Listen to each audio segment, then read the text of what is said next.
Yeah. Yo, I've been waiting since the last gen's light. Controller in my hand every Friday night, but they pushed it back again like a bad rewind. How long we gotta wait, man? I'm losing my mind. I checked the trailer twice, yeah, the graphics slap, but they're holding it hostage like it's some treasure map. The streets are cold, the console's old. By the time it drops, my Xbox will be sold. Delay, delay, can't play today. GTA 6 feels so far away. Delay, delay, I'm gray, I pray by the time it drops, I'll be old and gray. They say patience is a virtue, but I'm out of stock. Every teaser feels like getting punked by the Rock. Is it real, is it fake, who's running the clock? Rock stars got me hanging by the edge of the dock. I'm out here on Reddit, starting rumors for kicks. Plot twist, GTA 7 might drop before 6. This weight's a grind, it's a crime. Next gen tech will be past its prime. Give me Vice City, give me something to steal. The hype's so high, it don't even feel real.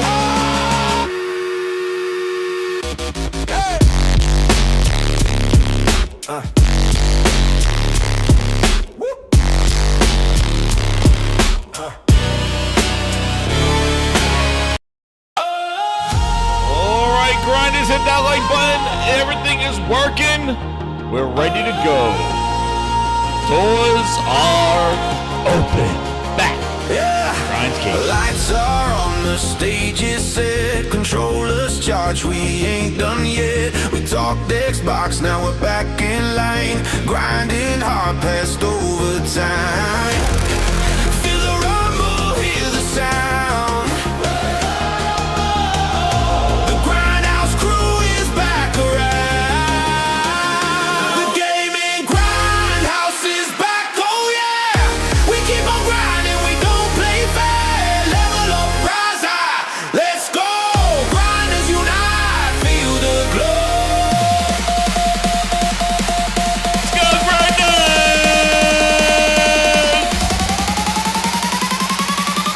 Grinders unite, feel the glow.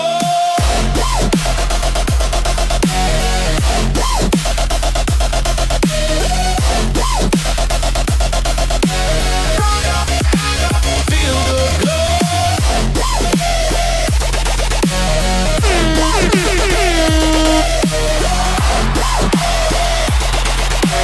Grinders unite, feel the glow. Pixel dreams in neon nights, button mashing for the fight. No respawns, we're all in from the menu to the win. Grind it up, grind it down, turn the gaming world around. Stack those points, rack that score. The Grindhouse fam, we want more.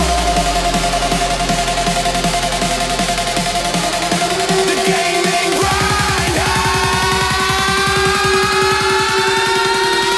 The gaming.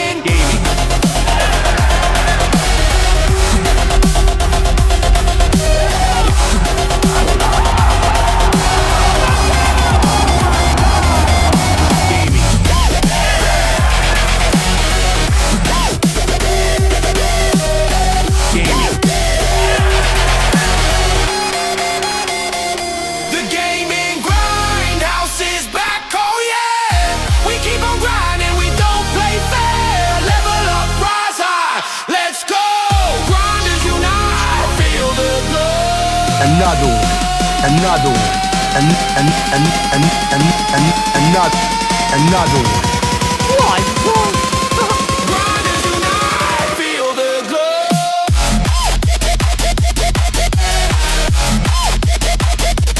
Oh, yeah!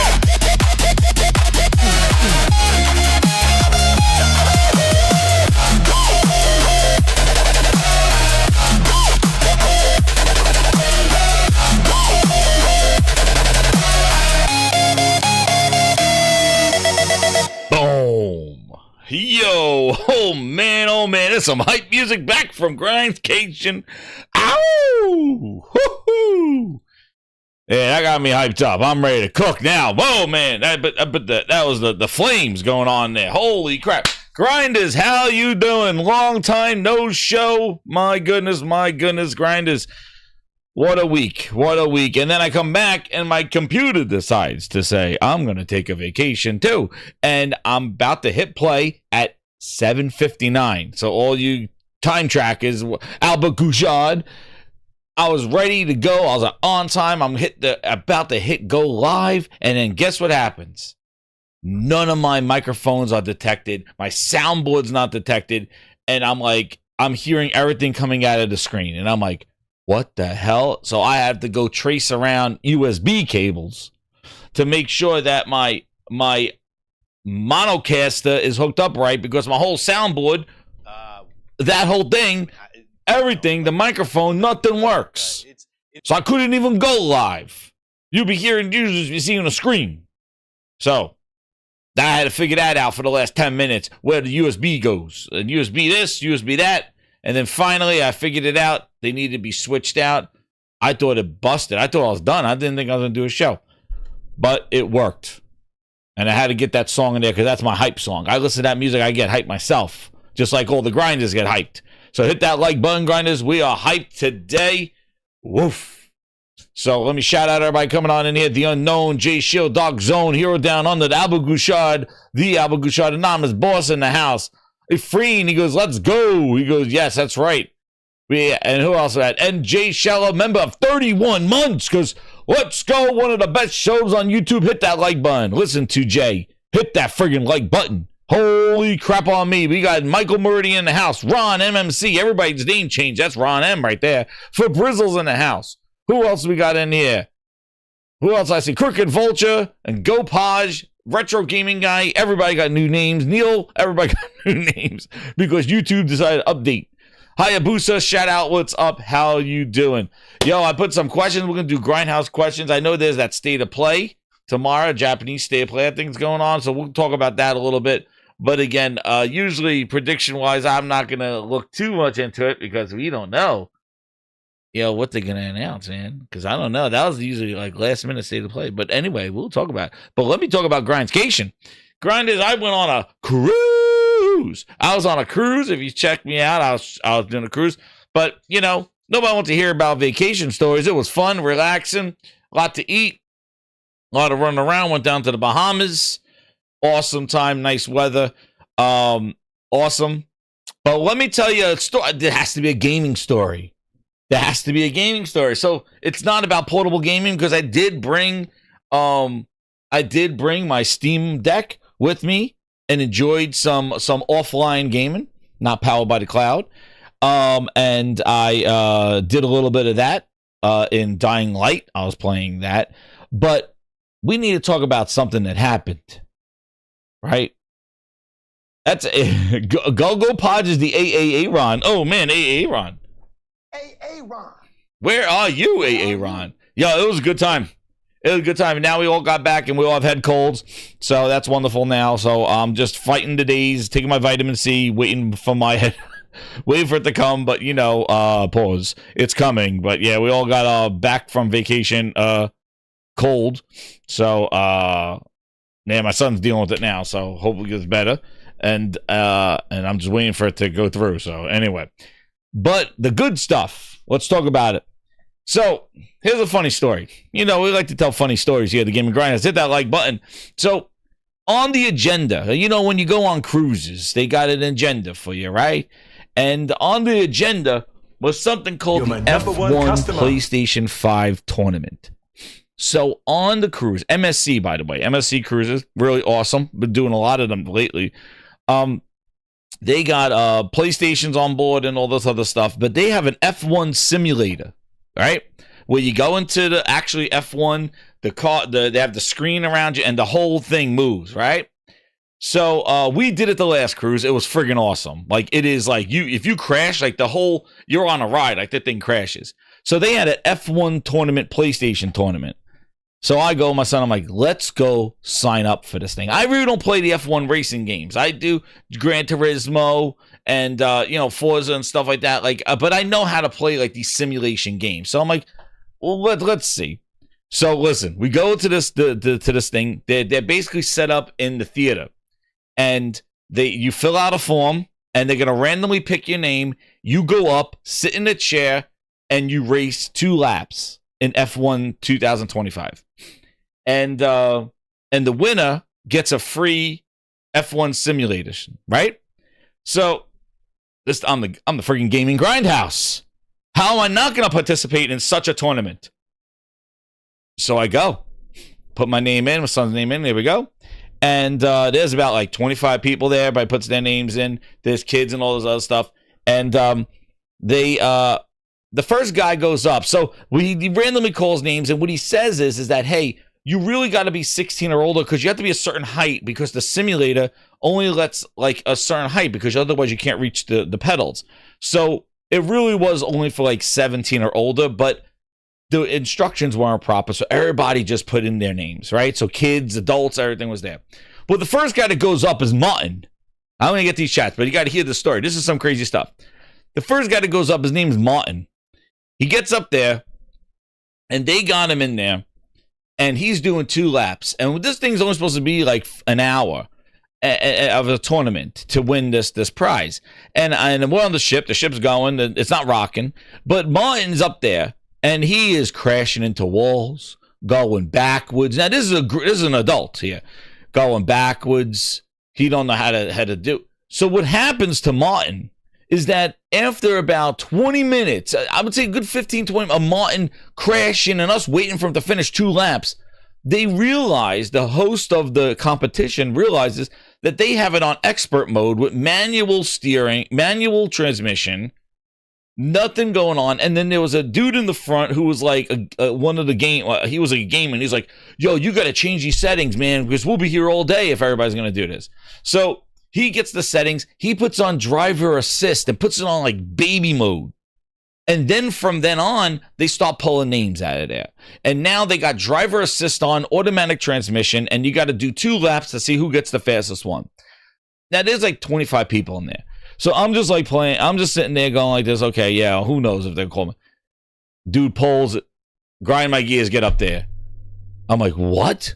So what happens before I get up there, a little boy goes and he gets the fastest race. He beat Martin. Then they pick another guy's name. And this is an adult now. This guy gets like 2 minutes and 27 seconds. And he goes to the little kid. He goes, I got the little kid. I beat the little kid. Now I'm in first. The next person they call is me. I go up there and I'm like, dude, first off, they got this thing on autopilot. I can't do my turn. I know how to play these simulation games. I know how to do these racing games. I'm Gran Turismo, baby. I play Gran Turismo. I can play EA's F1. So then I go up there. And I want to do like the braking and turning into the turn, accelerating out of the turn and stuff like that. And this thing is like auto doing this. So I realize that this thing is slowing down on me. So I go. You just got to go fast, right, Efreen? You just got to go fast. So I go, and I'm just racing. And the guy's like, the first lap goes, and everybody goes, whoo! And I just got like 227 something. The other guy was beating me. So now I'm coming for the second round, the second lap. And I know I got to cut the corners because the game won't let me brake the way I want to brake. So I'm cutting corners. Boom, boom, boom, boom. 226. Grindhouse in the lead. Free F1 simulator, like a $25 ride. All I got to do is just wait it out for another 10 minutes. The next person goes, can't beat me. I'm still in first. Then they pulled the thing, and they pull a little boys up there. And I'm like, oh, this guy. And I forget his name. I think his name was Charlie or something. His name was Charlie or something like that. He goes up there. Dude races, and now they got the ghost car. He's up there. So he's got to be like, 10 years old or something, this kid. And he goes up there, Charlie, and he's racing. And I'm like, okay, I got this in the bag, right?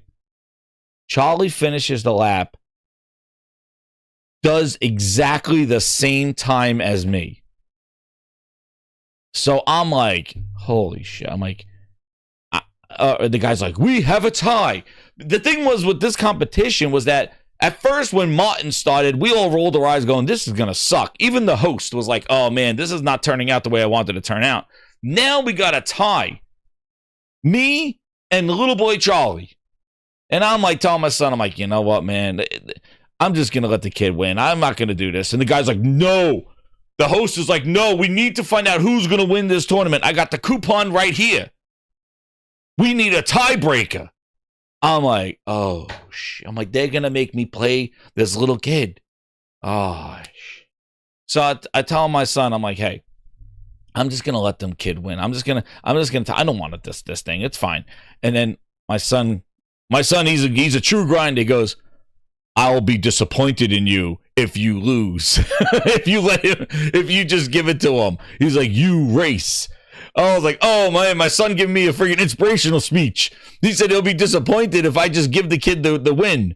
I was like, dun dun na na na na na na na na dun dun na na na na na na na. I was like, dude, it was like Rocky rising up, freaking have to get knocked out. Like you see the silhouette, the shadow. I'm like, oh man, dude, and they go, come up. I have to sit in the chair. And dude, the guy's like, you got one lap. I do the lap. Dude, zoom. I go around the lap. I go first. 225.2. It was like, no, 2.252. No, wait. It was 2 minutes, 25 seconds, and like 100th of a second, right? A 200th of a second. That's a point right there. Then they bring up Charlie. Charlie goes up.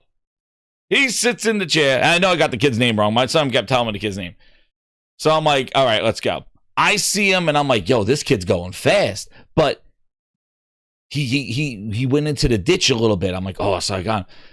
Dude, he races and everybody's like, oh, a big hoof at the end. And I'm like, yo, did he beat me? I don't even know. So then the guy goes, the results. We have Grinds with 225.2 and Charlie 225.1. Charlie wins. And then everybody goes, yay. And I'm like, the little kid won. I'm like, okay. The little kid won. I'm like, okay. I'm like, I tried my best. I'm like, good job. Like zoinks. And I'm walking away down. I'm like, son, like, we're walking out. I'm like, you tried our best. Still Charlie won.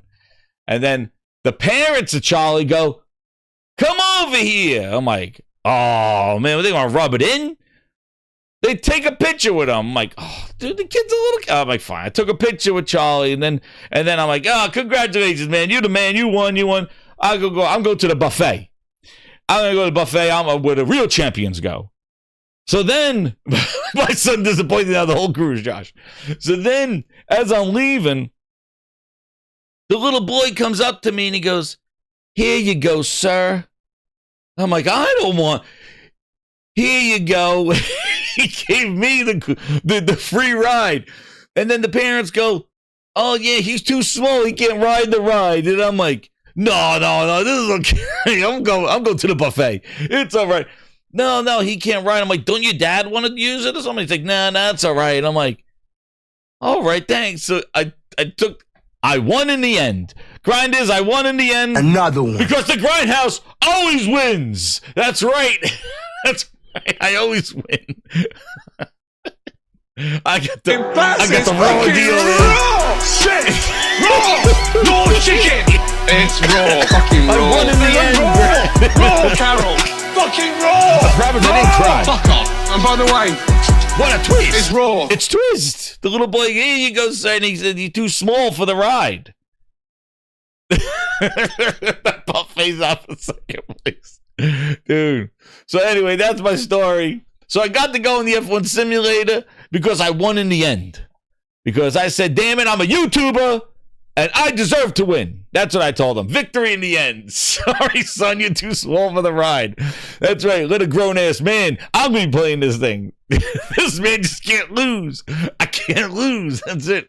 There's no losing in the Grindhouse. That's right. He knew who I was. Like, no, he didn't know who I was. But I'm just, he said, here you go. I'm too small for the ride. So I was like, hey, okay. So I won in the end. So F1 champion racer right here. I gave the crews a show because at first Martin was boring the shit out of everybody. Martin crashing for 20 minutes. And then Martin's son went, and then that was another 20 minutes. And then Martin went again with the new rules. Martin took up about 3 friggin' races. I was ready to kick that guy off the boat. Friggin' Martin. Martin went twice because he got gypped the first time. As a grown-ass man, I'm like, dude, it's not that important. Martin went twice, and his son went. Son of a Martin. I leave some horse shit. Martin took up the friggin' whole half hour. Friggin' Martin. That's it. Martin went twice because he's like, I got to do with the new rules now with the automatic transmission. I'm like, Martin, sit your ass down. Get out of here, Martin. That's how I know the guy's name. He took up half of the event with him and son of a Martin. Goddamn racing, wasting time. Me and Charlie were going at it. We're going to hundredths of a second. Real competition. But anyway, I won in the end. So just to show you, when you're down. I was like, is that a deal? No, I keep losing at deals, and I don't want to make a deal anymore. I am leaving, and you can't stop me. I'm packing my bags. Yeah, Martin is, dude. Martin went 3 times. Son of a Martin. Waste of a Martin. That's right. Oh, Glassdoor Game with the 5. He goes, welcome back, Jez. When Xbox said Xboxer, I didn't realize it was a documentary about their fan base. Dude, we're going to watch that live because I only watched some of it because, again, I didn't have a lot of internet on the cruise. So I saw some of these clips. Man, I'm like, what is this thing? And then I lost internet there. Easy Tone, member of 7 months ago, I was watching 6-7 hour stream from a couple of weeks ago, watching old Phil interviews, and man, he never talked about making quality games, not once. Dude, and I recommend, I know Thrashers did another video today. Thrash's documentary, man, with the Phil Spencer interviews. I can't wait for tomorrow when he does the rest of them. But man, you're right. You're right. Phil Spencer has done nothing for the gaming at all.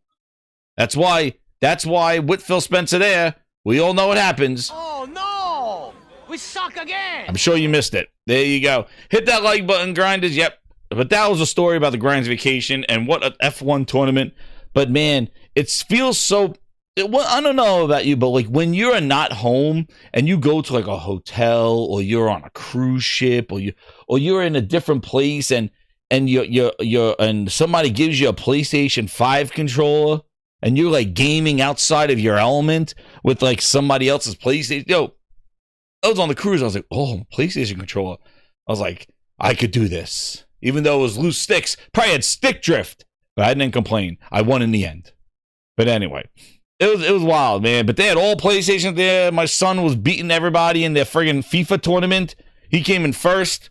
The grinders go on vacation. We whooped that ass in those PlayStation tournaments. That's what I'm saying.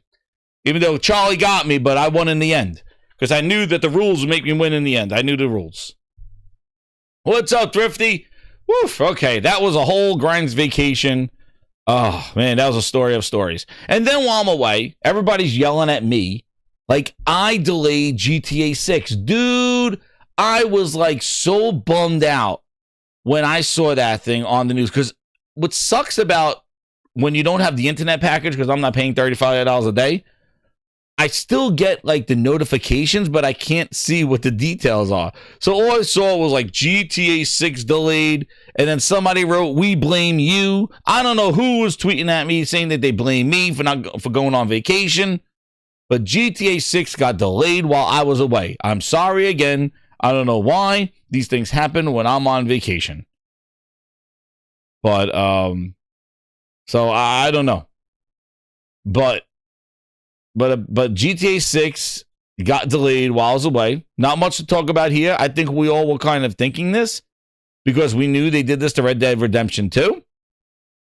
And Digital Devolver delayed that game too. Yes, they got delayed too.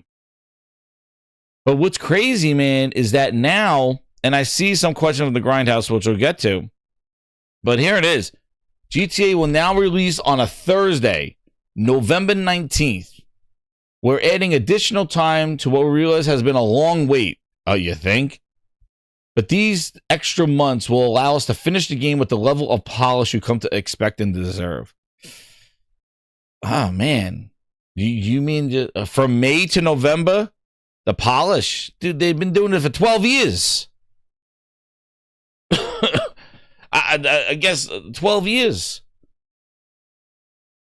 But again, it's Grand Theft Auto. It could come out whenever. They might even get delayed again. Who the hell knows?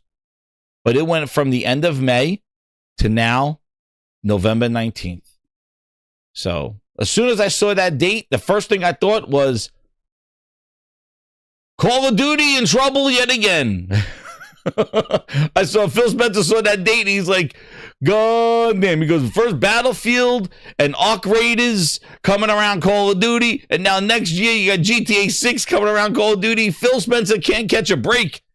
Philness. At all. He's like, Call of Duty. Oh, we got to change. They're going to move Call of Duty up to friggin' September now. Oh, Phil Spencer's like, since I bought Activision. Oh, man. Phil Spencer, yeah, was smacked around the floors. As soon as I saw November 19th, I'm like, oh, Call of Duty fuck. That's what I said. I was like, yo, the Phil Spencer curse. Call of Duty, that's right. Call of Duty's like this. Very come down to this. A bump in the road comes, and she's be sarcastic. I won't be coming back until Saturday when you leave. She's gonna try to stop me, but she can't run in those little high heels. Never see this face again. Yo, Phil's like, yo. Sir, do we get the win this time? Yo, he got his 1 year with Call of Duty. Had nothing around it, man. That was last year. Now, it Call of Duty again, getting bitch slapped now by Battlefield 6 and Arc Raiders. And then you got friggin', Call of Duty next year, GTA 6 breathing right up its ass. Oh, man, Phil Spencer can't catch a break. He's like, we're gonna have to put Call of Duty in February. Yo, COD, dude, it's done. Yo, shout out to Ron M with the 5 VIPs in the house. Phil Spencer, he's tongue-tied. You know what's going on. He's like, yo, this is a bad deal, man. Bad deal. Oh, man. Shout out to Ron M. Phil's trying to go back to that Activision deal like this. Yes, I would like to have a refund. Do I get a refund on the Activision deal? Nah, sorry, Phil, it's yours. Enjoy. Big Booty Bobby's like, no, man, you had one chance. You had one chance, Phil. That was last year to make Call of Duty the Call of Duty to get, and you didn't with Black Ops. That was it. Now you got a sequel to the bootleg game, and then next year you're gonna get whatever, but good luck. You like, I'm telling you right now, Call of Duty is gonna have to go October. They're going to have to do October. There's no way they're coming out on Veterans Day. Dude, they can't come out. People, it's done. It's done. Call of Duty got to come out at least 2 weeks before this. They can't come out now.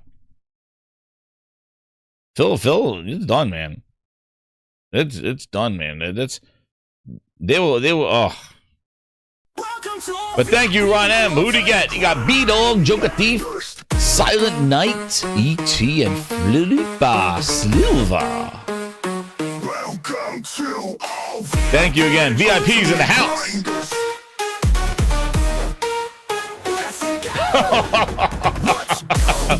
Oh, Lucci says Xbox anniversary is November 15th, GTA the 19th. Oh, shit. Oh, man. Yo, I think the other thing, I think GTA coming out in November pretty much guarantees that maybe they're coming out with a Switch version. I don't even know what they're gonna do, but like and we're gonna talk about this a couple of times because this is what I've been thinking as I've been reading the news and catching up with things, and I might miss some things too. But one of the things I'm thinking about is like when I saw November 19th, not only did I think of Call of Duty, but then I thought, what is the state of Xbox? This game is coming out on Xbox and PlayStation, not PC unless they change their mind, and not Switch. What is the state of Xbox a year from now? If we're watching it, you can't buy one now.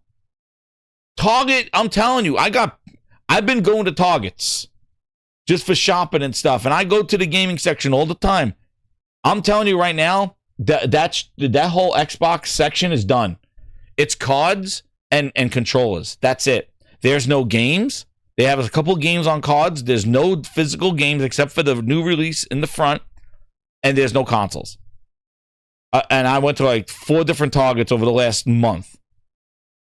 Switch got 2 rows. PlayStation got 2 rows with hardware, and you got portals in there.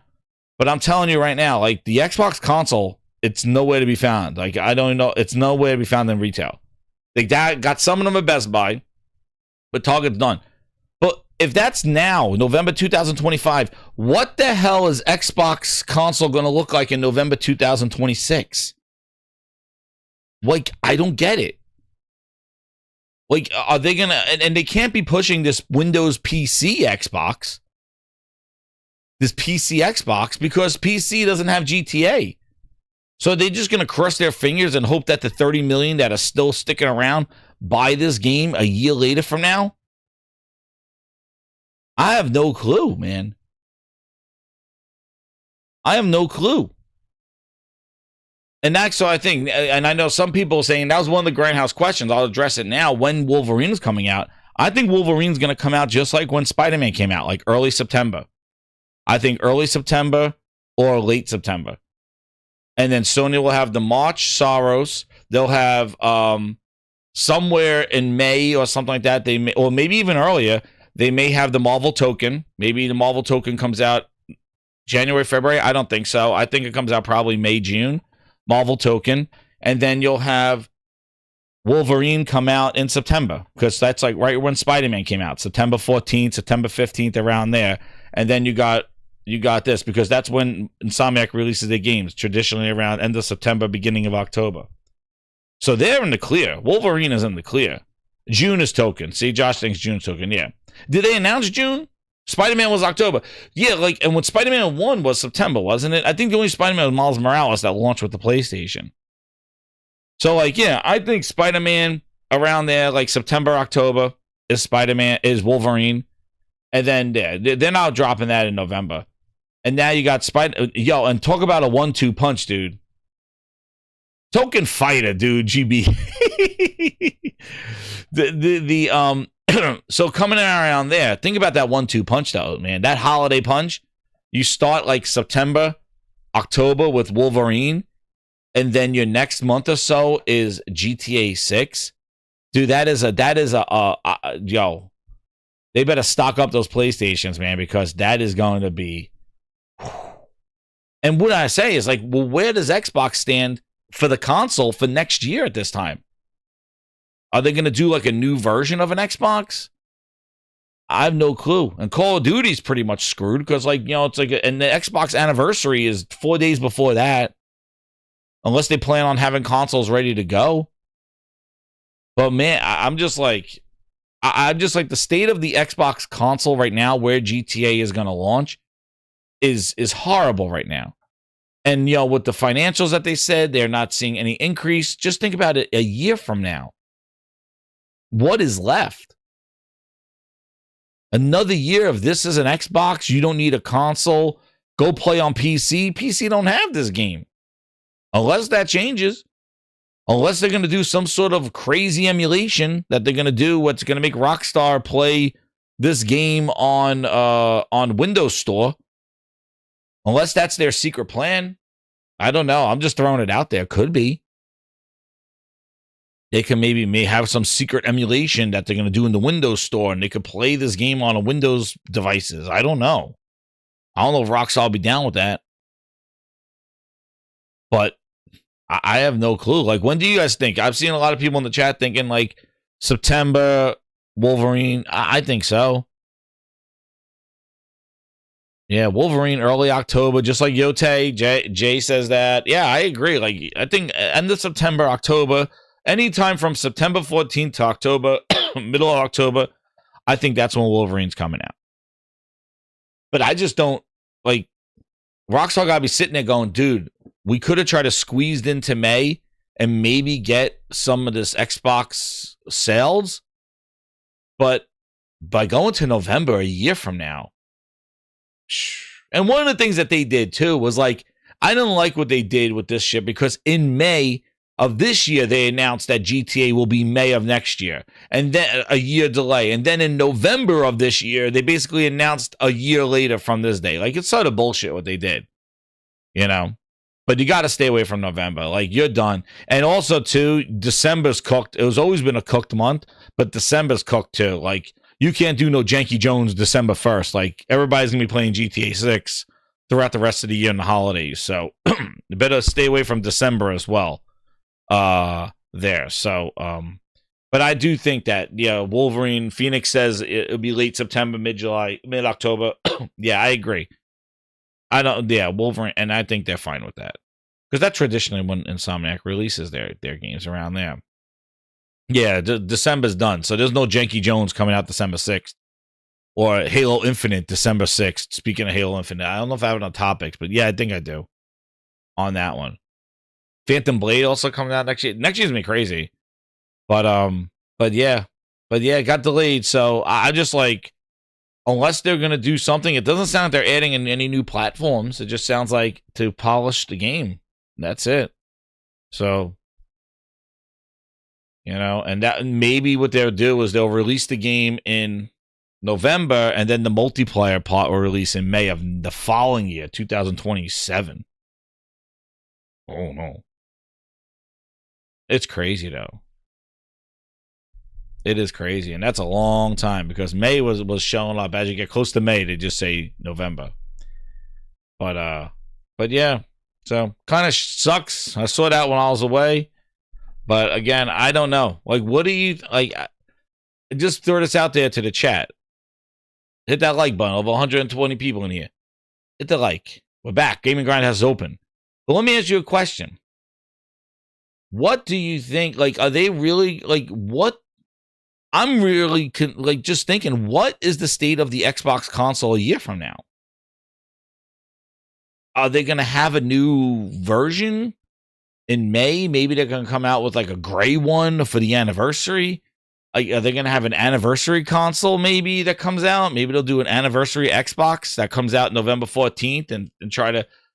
I could see them do that. Maybe they'll do like an anniversary Series X. You know, maybe a black Xbox with like green lasers on it or something like that. And release that console in November to side with GTA. Because I can't see them doing anything by next year.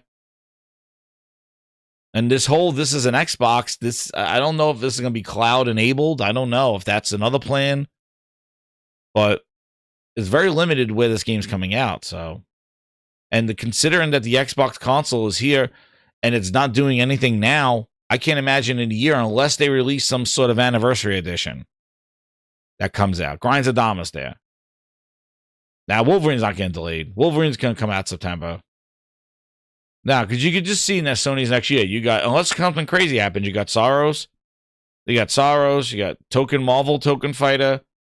Phantom Blade will be somewhere there. And then you'll have GTA and Wolverine. Wolverine be September time, October, early October, and then Grand Theft Auto in November. It's going to be a crazy PlayStation holiday, I'll tell you that. Leveraging those two heavy hitters, Wolverine and GTA 6, like, I don't even know if an Xbox Special Edition could do anything to that. Smacked in between that. Yikes. That's a shaggy major zoinks. Like zoinks. That's a major shaggy zoinks. So, but that happened while I was away. Sorry about that. That wasn't my doing on that one. But then there was some good news. Good news. The PlayStation Portal got a huge update. A hugest update. Grinders. And I was like, you know what? Let's go see what they got. So they got, and I don't know who has the Portal. Neo, yeah. Well, yeah, Neo 3's coming out. Oh, Neo 3 is a Sony exclusive too, yeah. So this update that came out to the Portal, PlayStation Portal, now has made the PlayStation Portal, the Sony senior manager came out after this update, and he said that overseeing the Portal says that the handheld is now the most widely used device for the PS5 remote play, surpassing PC, PS4, PS5, and mobile. The PlayStation Portal engagement is looking good. He says here, the PlayStation Portal is now the most popular Sony device that players use for remote play. Takuro Fushimi, senior manager, product manager, says the Portal has now become the most widely used device for PlayStation 5 remote play, surpassing mobile PC, the app, the PlayStation 5 remote play, I guess, and PS4, which I don't know why the PS5 Remote Play beats PS5 Remote Play, but Sony's looking to boost engagement with the Portal new cloud streaming feature, which will rely in the next update. So, I figured we got the grinders here. We got the new Grindhouse setup. Why don't we show the new Portal update? Because I got it right here. So, let's hit that like button, grinders. And let's see if this works here. Ba-boom! Cha-ching! I don't know why my cap is over there. So, yeah. So, let's see what this Portal thing is about. So, this is my case for the Portal. I got the update. I told you this case is pretty damn cool. I don't know if I don't need a light on it. But, yeah. Let's pop this off. Nice! Sorry for the banging on the microphone. But, yeah, this case comes off there. And you got your Portal. And I said before, like, this thing's pretty cool because this thing has, like, grips on it. Has a little kickstand. Definitely a cool case. I'll show you what the box is. There's a little kickstand. Cool beans. Dirt. Anyway, let's turn it on. So I'll show you what it is. So basically, you have like 3 options now with this new update. So as you're coming to the main screen, you'll see that with this new update, you get a new selection now. Now remember the about a year ago, I think it was about a year ago, the it had there we go. See, it's right here. So see it right here. This is my new setup now. I got my camera up here now. So now we could do a lot of cool unboxings and video demos and cool stuff. So yeah, so basically you use the tab and you can tab over now. So the first one is connecting traditionally to your PlayStation 5 Pro, right? And then if you go to the next one, this is the new menu now that you have now. Now before in beta, it was streaming games on PlayStation Plus, which was this. I should probably just do the zoom in. I think I could do the zoom in, right? I think I could do it. Zoom in, configure video. Let me do the zoom in.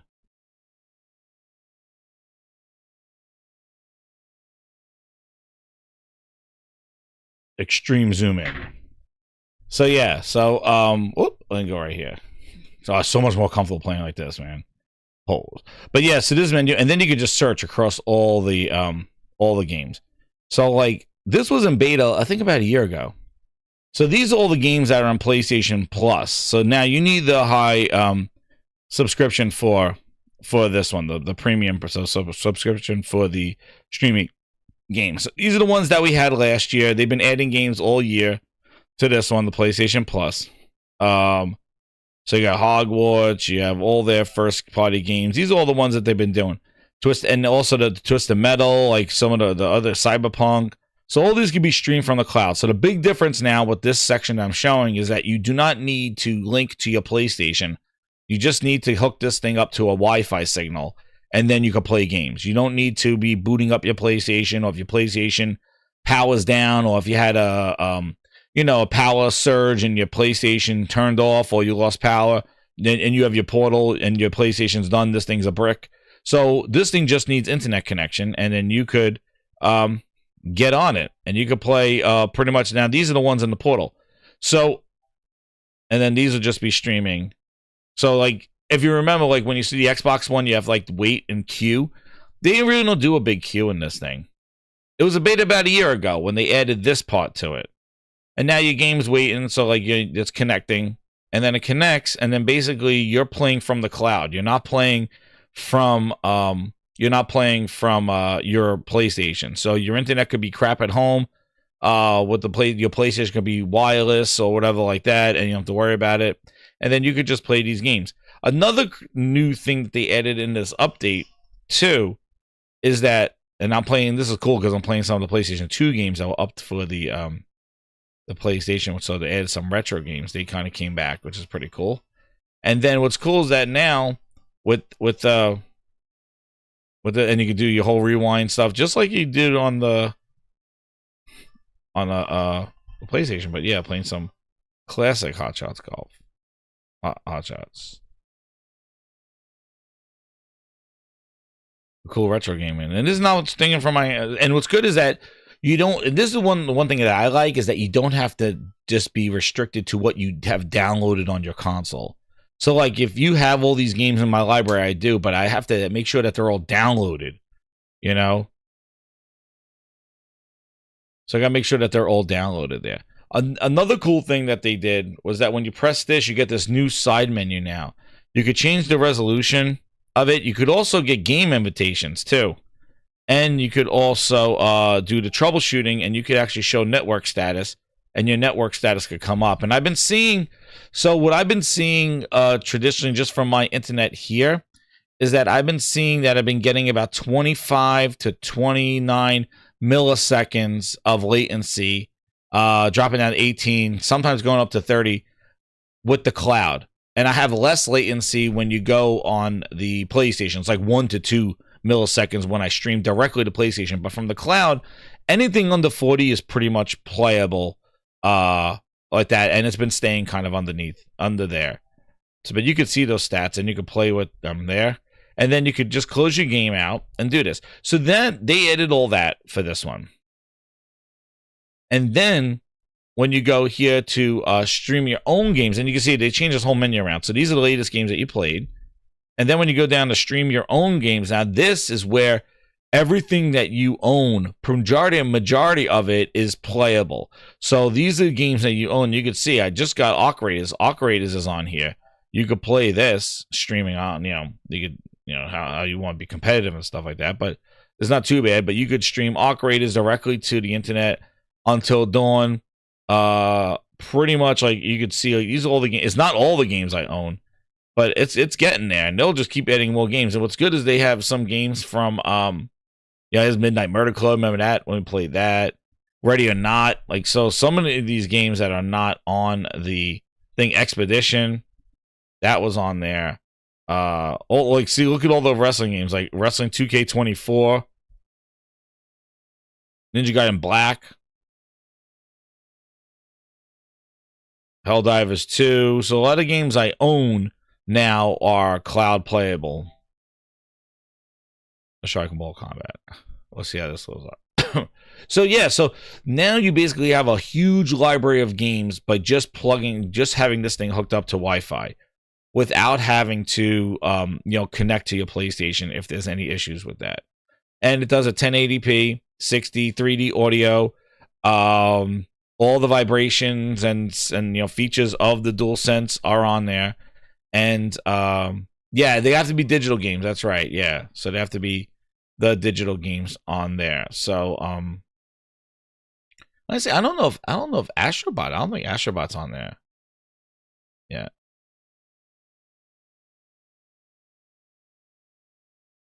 And then cool. And what's nice about it too is that you could it basically has all the whatever DLC that you own, whatever save states that you have. Like it's pretty seamless so far from what I experienced.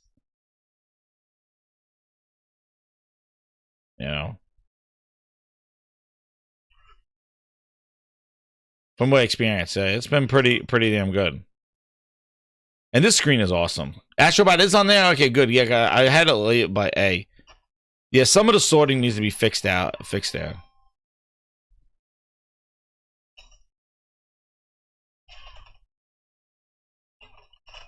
Let's see what let's see that new menu pops up on the side now. So you could accept game invitations now. Then, and if you want to do like your latency, so yeah, 20 seconds. That's not bad. And I have good Wi-Fi though. Like I want to see how this works. And I did try to use my phone as a hotspot, and I was getting kind of like 30, 27, but I don't have good cell phone reception here. Like my cell phone's not too great with its and it keeps auto focusing.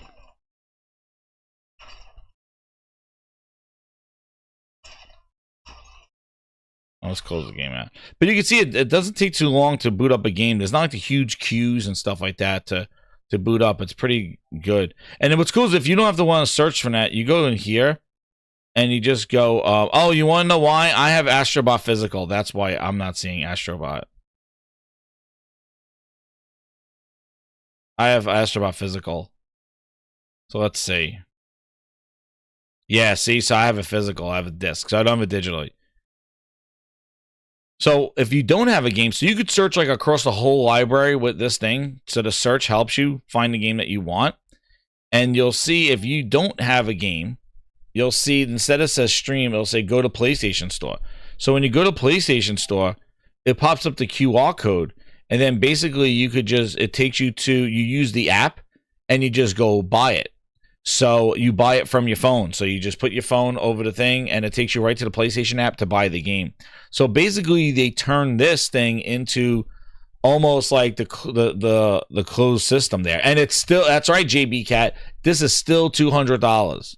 They get hit with tariffs at $250 or $300. This is still $200. And I think that's why we're seeing what they're saying. This is the most popular device to play remote play, because I think they got the price right with this thing. The Logitech G Cloud was $350. And this thing has all the features of the PlayStation, adaptive triggers, all the stuff. I wish it did have Bluetooth. I have the Link headset, so like, you know, that works, the earbuds. But it would be nice if it just had Bluetooth, but it does have a headphone jack on it and stuff like that. It has a microphone on it. And then now, if I connect to my PlayStation, my Pro, here, remote play, this is what I'm going to say. So from doing the two of them, right? I still say remote play to your PlayStation, especially if you have a Pro, is a lot clearer and less latency. That's I'm saying from my experience, the traditional way of using the portal, when you have your full PlayStation available to you, it looks better. I think it looks sharper and it has less latency. If you see, if we go to, and now the new thing is that when you're in here, when you press the PlayStation button, it does not pop up the PlayStation menu at the bottom like it used to do. Now it pulls up this side menu. And now you got to use the PlayStation Control Center to get this up. Or you basically go PlayStation Home and it'll take you home. So like it doesn't change it doesn't do the bottom part, but now you can see, watch this. My latency right now is 1. Dude, it is like 1 to 3. So like remote play looks clearer than the cloud play. Even though it's still streaming at 1080p, it's definitely a much higher bit rate.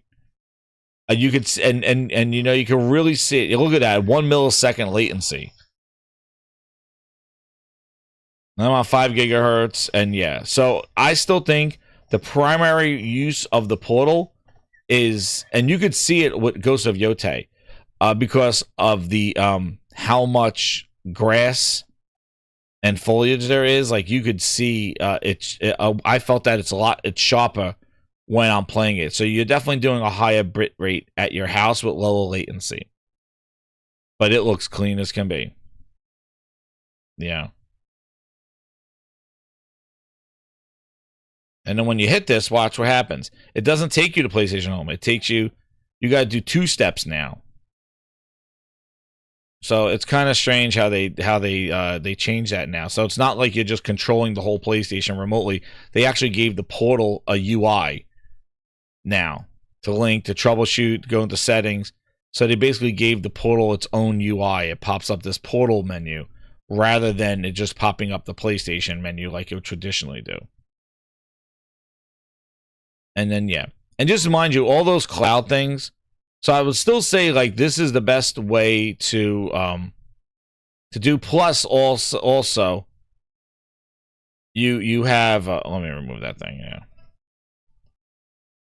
Oh, that friggin... this thing. Yeah, like, you still...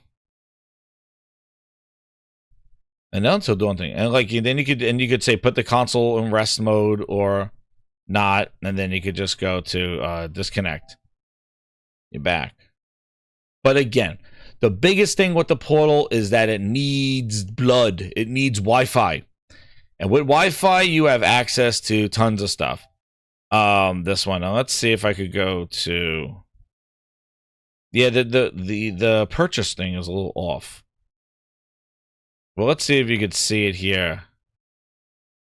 I'll do Ghost of Yote streamed. Just to kind of see if you could see a little bit of difference. But I'm telling you, like, it's great, like, watching football, watching wrestling, watching a movie, sitting down on the couch. The kids are watching a show and you want a game, or the kids are on the PlayStation and you just want a game. A lot of people saying use cases for this, too, is that they're able to stream from... Yeah, it looks good. But I could definitely see a little bit of the bit right now. It looks actually pretty good.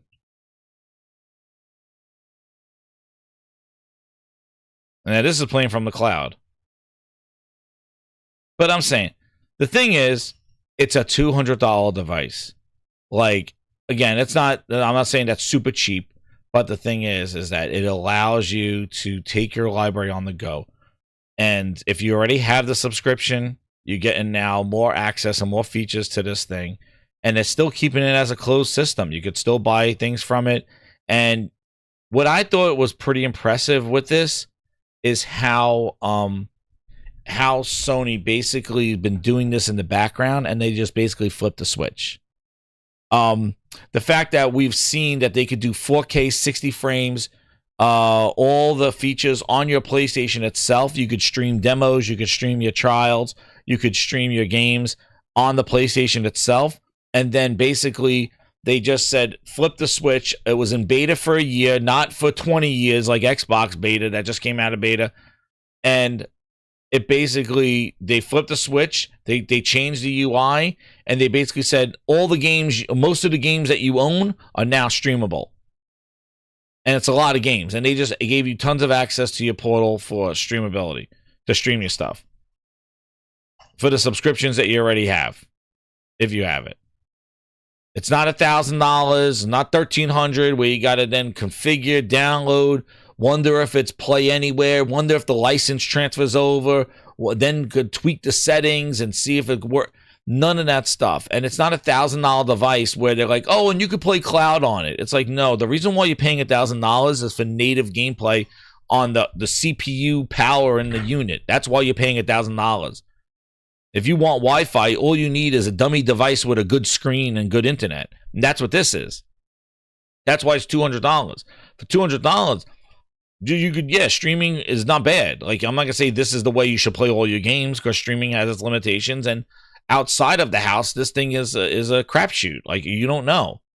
You know, if you go to somebody's house and you're going to hang out there and you want to get on your portal, then you're good. But if you're going to be sitting at a bus stop, sitting at Starbucks, and you want to pull this thing out and play, your mileage may vary. You're in a hotel room, yeah, you know, your miles, it's a crapshoot. You don't know.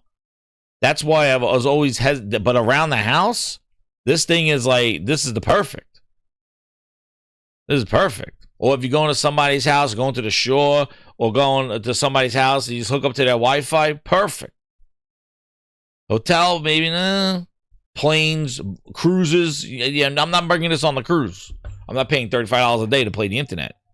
So, like, yeah, this is not coming on the cruise. This is not coming on a plane with you. That's the next step. That's what they need to do next, is that you could sort of like we could do in Netflix movies, where you could download for offline play. That's what they need to do. But again, the problem is that then you need more power in here to run the game.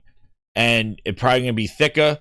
Pause is probably going to have vents and heat issues and things like that. All the stuff you need with native hardware. But for what it is, for the price and what they keep adding features to it, dude, they're really taking this thing to the next level. You know what I want to think, what I think they should do? This is where I think they could, and look, they always keep asking for a survey of how it's going. So you constantly give them feedback on it.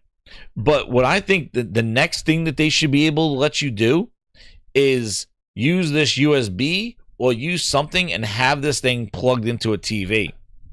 That would be pretty damn cool. Like, you take your portal and you're playing this like that, you know, and then you could plug the portal into a TV or cast the screen. It may eat up some of the bandwidth or something like that, but cast the screen to a device, and then you could sit back with the portal and basically cast the screen to another screen. That would be pretty cool, because they don't need to do any extra hardware for that on there. I could see that coming in an update where they basically just go, hey, You know, cast your screen and do that, because I've seen that. I've seen that with like the Meta Quest and stuff. Like you can play online, but cast it to your TV. But that's like a thing. Maybe a next thing they add to it. But I think the streaming thing is really cool, and I think a lot of people are happy that their libraries go with them. And I just think it's so crazy that they're able to do this with an update overnight while I'm on vacation and give this device that functionality with cloud gaming and not have billions of press conferences, not have wacky commercials saying this is a PlayStation, that's an Xbox, this is a PlayStation. Just do it. And that's the thing where I feel like Microsoft, like I said, they talk too much. This is an Xbox play anywhere program, the dual boot, this thing. It's a Windows PC. It's a cloud, but you need this cloud subscription. You need this thing. There's so many different caveats and programs with the Xbox. This thing is very simple. Portal your PlayStation over with and the thing was, Microsoft never had a device. They should have just made a controller with a screen, done.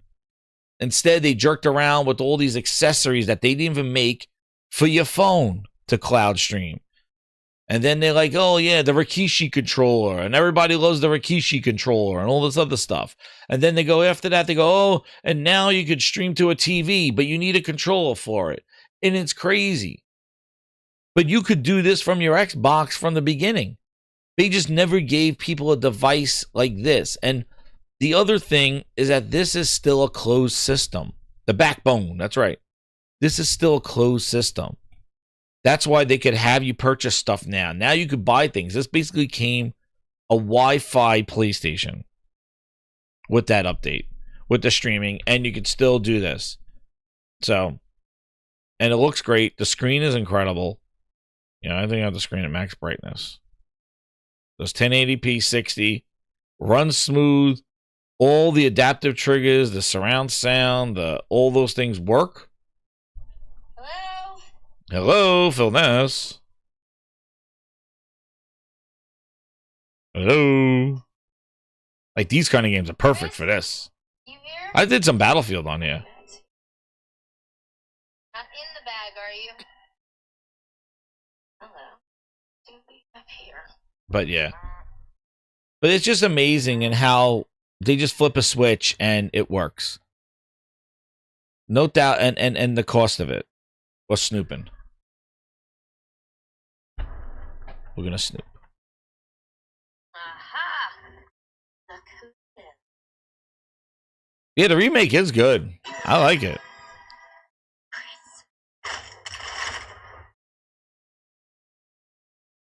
But yeah, I have to say, Scared me. I'm impressed with the update. I like that they keep adding features to the portal. And I do think that this is all prepping for the next PlayStation. That these features will just roll into the next one, and the next one will be the Portal 2 that basically has... I found something. And you can see, like, you're pretty much bouncing around pretty quickly, this stuff. And then this stuff, and yeah, it is the black one. This is the black Portal. With this control, with this thing. Yeah, these things, yeah, they are a little, I know some people said about drift and all that other stuff. I haven't had any problems, dude. But I was impressed with, like, there's no long queues. Like, if you want to just play a cloud game, like, the queue, like, when you play the Xbox one, it's like waiting in queue. And remember they said they're going to show ads and things like that? You know? See? That's from their cloud. You know, you do Xbox One, you have that little plane that's flying, which makes no sense. You got that plane flying, and it says you're in queue, and they're going to start showing ads and stuff like that in that thing. That's why I'm impressed. Like, this is going right to the cloud, dude. Right. I'm playing from the cloud now. And I think that's the whole point. Like, the way they just do it, it just works. Like, it's slick, it's smooth, it's Apple-esque in the way they just kind of roll out an update. It works, it moves, you know? And you're just playing.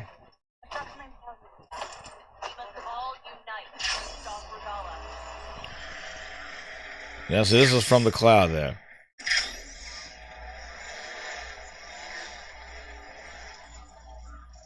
And all the vibrations work.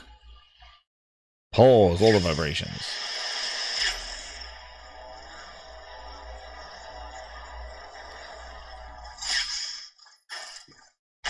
Adaptive triggers. I have so many friggin' hours in this game. But yeah, I always use this game to check out the clarity and stuff. And you can see this is from the cloud, 1080p. Let's see. Oh, this thing will just friggin' focus. So there you go, you can see. Yep, loves that snow. Herman's girlfriend. That's my girlfriend. Beautiful.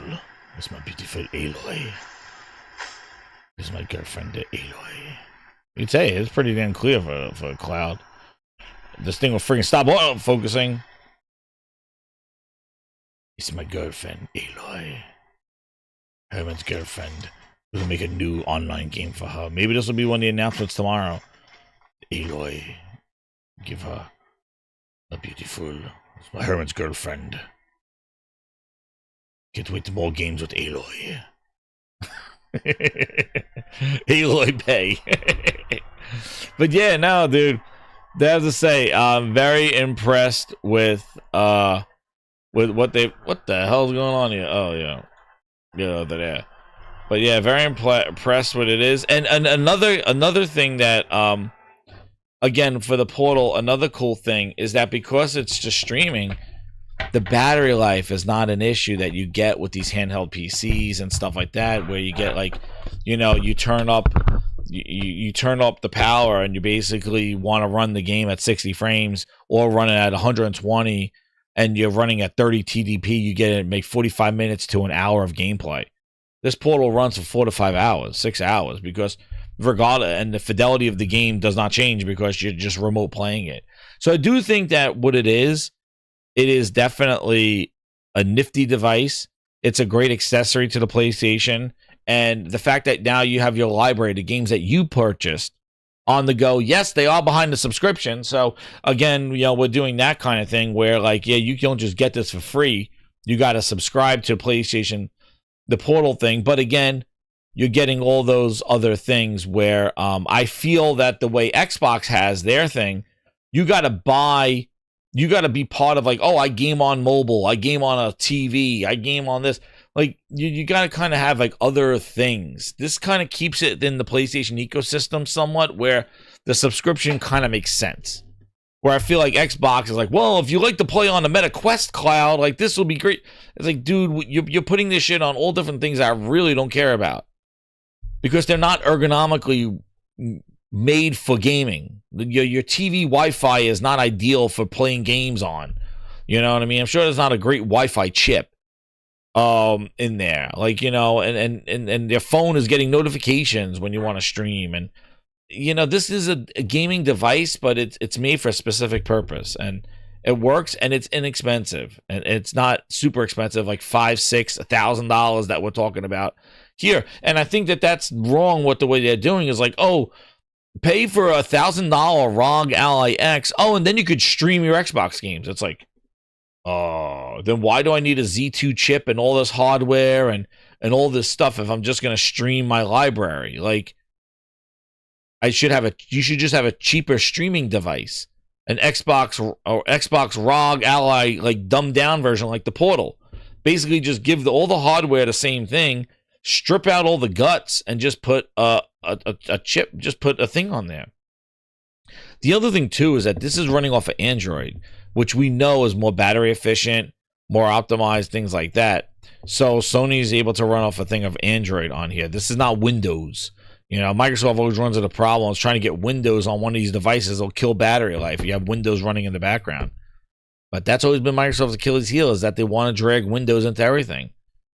Sony's using Android on here, which is great because it's basically a little tablet with PlayStation controls hooked up to it. It's an Android tablet, basically. That's what the Portal is, with all the PlayStation apps on there and the PlayStation overlay. That's what they could do. So, but there's your Portal update. Very pleased with it. Interesting to see where it goes. and see if these are all the building blocks for the future of the PlayStation. So, the PlayStation handheld, which will probably be more native and expensive device when it comes out. But yeah, it is the cheapest entry into the PlayStation ecosystem. Like for $200, and you pay for the subscription. That's $140 a year if you want a year of it. You get a discount if you do a year of it. So for like $340 or whatever, you could basically use this to play games on it. But I wouldn't recommend that. Like I wouldn't be like, hey, don't buy a PlayStation console. Just get a Portal and subscribe to PlayStation Plus. And I'm like, I wouldn't really. Probably not recommend that unless somebody wants, like they have a Switch and they only want to play games on the go. They don't have a need for a console and they're always on the go. Yet again, I probably wouldn't recommend this either because of the Wi-Fi necessarily. I would say go get a Steam Deck or something and you could stream. Yeah, it's more versatile, and when you need it, like when I was on the cruise, man, that Steam Deck came in clutch. I could not bring this Portal on a cruise. So like, I recommend it as a accessory if you don't want to buy a PlayStation for another room in your house. The TVs are taken, or if you want to go you go to like a shore house, you go to a vacation house, you got internet there, and you don't want to take your PlayStation with you, definitely. But if you're on the transportation and airports and buses and trains and stuff, I'm not recommending the Portal for that one. So yes, recommend the PlayStation 5 console first. Yeah. And you could always try it out on your phone and stuff if you're not into streaming and things like that. Because the phone will give you a little bit better connection than this. Because, then you got to do hotspot to your phone. And again, it's, you tell when the bit rate goes down. Like, you could tell on that. But yeah, very surprised, cool update there. And yeah, let's see what Bamboozlement has to say about this. Let's see what they got to say. Digital Grinds Foundry. Here we go. It is an accessory. I saw a number of sort of headlines out there saying, hey, now you can play PlayStation games without actually owning a PS5. So I thought I'd put that to the test. I did actually update the firmware on my PlayStation Portal, but you still need to pair it to a PlayStation 5 before you could actually access all of the functionality. So the concept of being able to play PlayStation 5 games without a PlayStation 5, yes, but no. Yes. But no. I just want to talk quickly about my experiences with cloud gaming on there. Image quality, I'd say it's okay. I wouldn't say it's fantastic. But we got to talk about the latency. Tom actually did a PlayStation 5 streaming versus xCloud streaming video back in the day and highlighted that latency was higher on the PlayStation cloud solution compared to Microsoft. I went straight for a 60 FPS game where I expect to have good input response, and that was Doom: The Dark Ages. And I can't use this. I'm sorry. I can't use this. I'm sorry. What the fuck?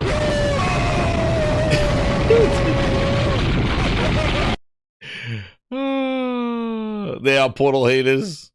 Yeah. Yes, but no. And like he thinks Doom: The Dark Ages. Yeah, go play Doom: The Dark Ages on a PC handheld, dude. Frame gens. Oh my god, that game's annoying as hell to get running on a handheld. Doom: The Dark Ages. Ugh. Doom: The Dark Ages running like that. But I did show you the latency on that thing. There is like about 25 to 30 latency from their cloud, as opposed to like 1 to 2 latency milliseconds on their on when you stream from your PlayStation at your house. So yeah, there is latency on the thing. Like again, certain games will be great if you want to play Arc Raiders over the cloud with a Wi-Fi to your phone. Like, I know. If you just want to mess around, yeah. But if you want to like actually play Fortnite, play those games like that, play Battlefield. Like I was messing around Battlefield. Like it was all right, but it's still small for Battlefield. There's so much stuff going on in Battlefield, like to play on a small screen. So, but like other games, like I showing some of the retro games, some of those things. Like, and that's why, like, again, like I still think this whole handheld thing, it's neat, but I still think that there are certain games that are definitely great for handheld, and not everything is great. Like, not to say I'm gonna run like a Ghost Yote to go walking around, do some side missions. Like, it's basically an in between. I find, for me, I will not solely game on any kind of handheld Portal or like Steam Deck or Windows device. Like, it's there. I'll mess around. I do maybe some progress where I can't like slip away and kind of go and game like in my gaming den. You know, that's where it is there. If you're traveling, you don't want to lug your console, you want to get some gaming in, it's there. But to say like, oh man, yo, I'm gonna spend $1,300 on this, and I don't need anything else, and this is the way, yo, that I'm sure that customer exists out there, but that's not me, because there's too many compromises that you're making for this. Oh, you hook it up to a TV, yeah, you can, but the power in these handheld PCs are really not made to power a 4K TV. You know, so you're looking at a game that's probably running at 720p, 900p, and you got to up-res it, and good luck. So, but I'm confident in, you know, maybe what they can do with like native games and stuff and PlayStation download and things like that. But we'll see.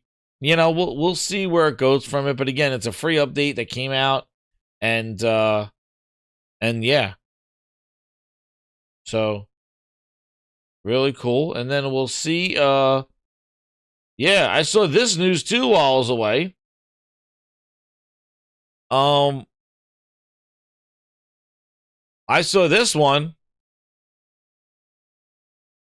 Moving on, grind. Is it that like button? Oh, I missed any chats before we go on from there? Hold on, let me see.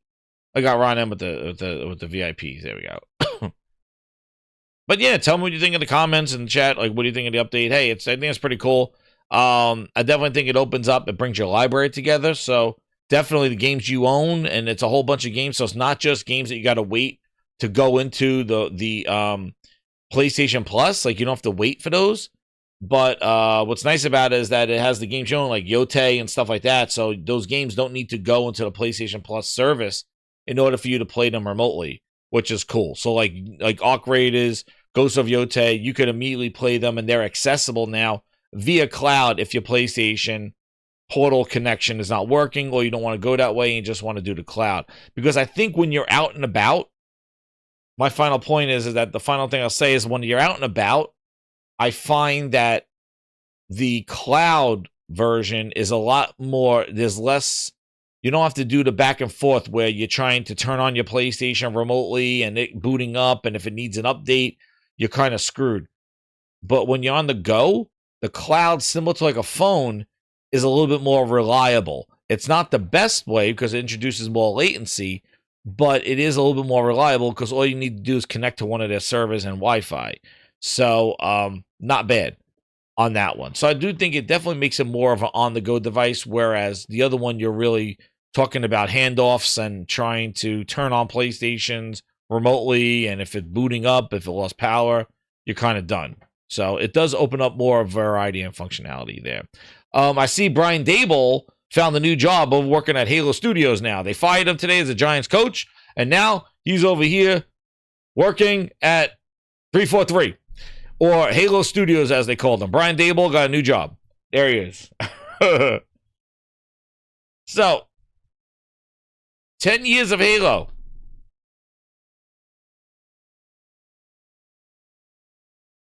You heard me. 10 years of Halo Infinite. 10 years.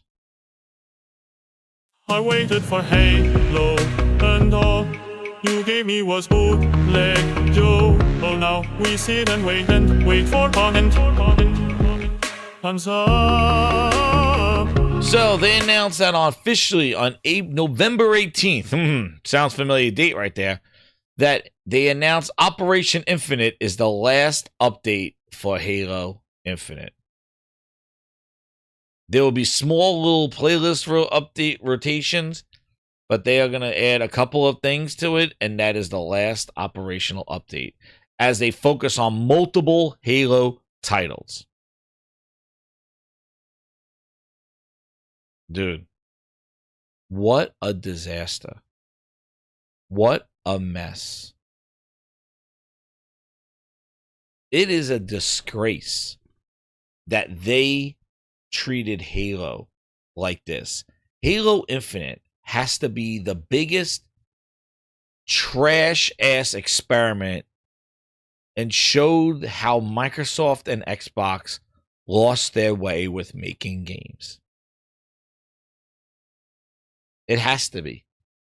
You know, you could mess up a new IP in Shit Show Concord, but you do not destroy your moneymaker, your call to arms, the franchise that made you exist, and treat it the way they treated it. And now they got the gunyons to try to say, oh, and we're working on multiple Halo projects. Remaking Anniversary. That's what you stopped Infinite for, to make Halo Anniversary again? Anniversary? And to make the anniversaries of the old Halo games because you can't make new ones? Updating all the Halo games in Unreal Engine, that's what you stopped this for. They didn't have online co-op at launch. They called the campaign. We talk about the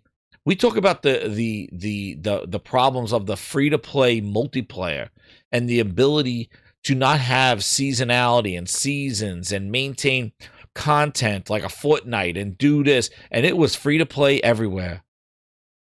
Didn't need Game Pass or anything, and they couldn't keep up with that.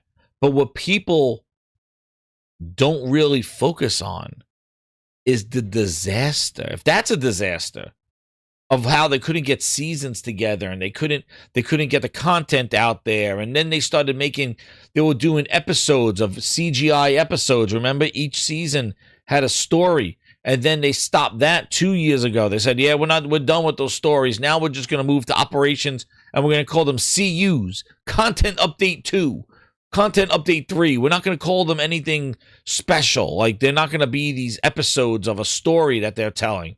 They were telling a whole story of different Spartans. That's right, Phoenix King. The portal is a touchscreen as well. That's right. We talk about the failure of the multiplayer. But the real failure was the campaign, the single player. That was billed as a sandbox. It was an open world Halo. It was open world, go explore. There was nothing there. I'm just talking about the sales pitch. It was open world Halo. It wasn't bouncing around to missions and planets. It was on one open world. It was open world Halo that needed co-op on day one, which it took a year. And it was supposed to be Borderlands-esque in the sense you have 4 players co-op doing Halo missions, and they will be adding content. They called it the sandbox. And I'm sure I could pull up a video in 3 seconds about them talking about the Halo, the Halo Infinite sandbox.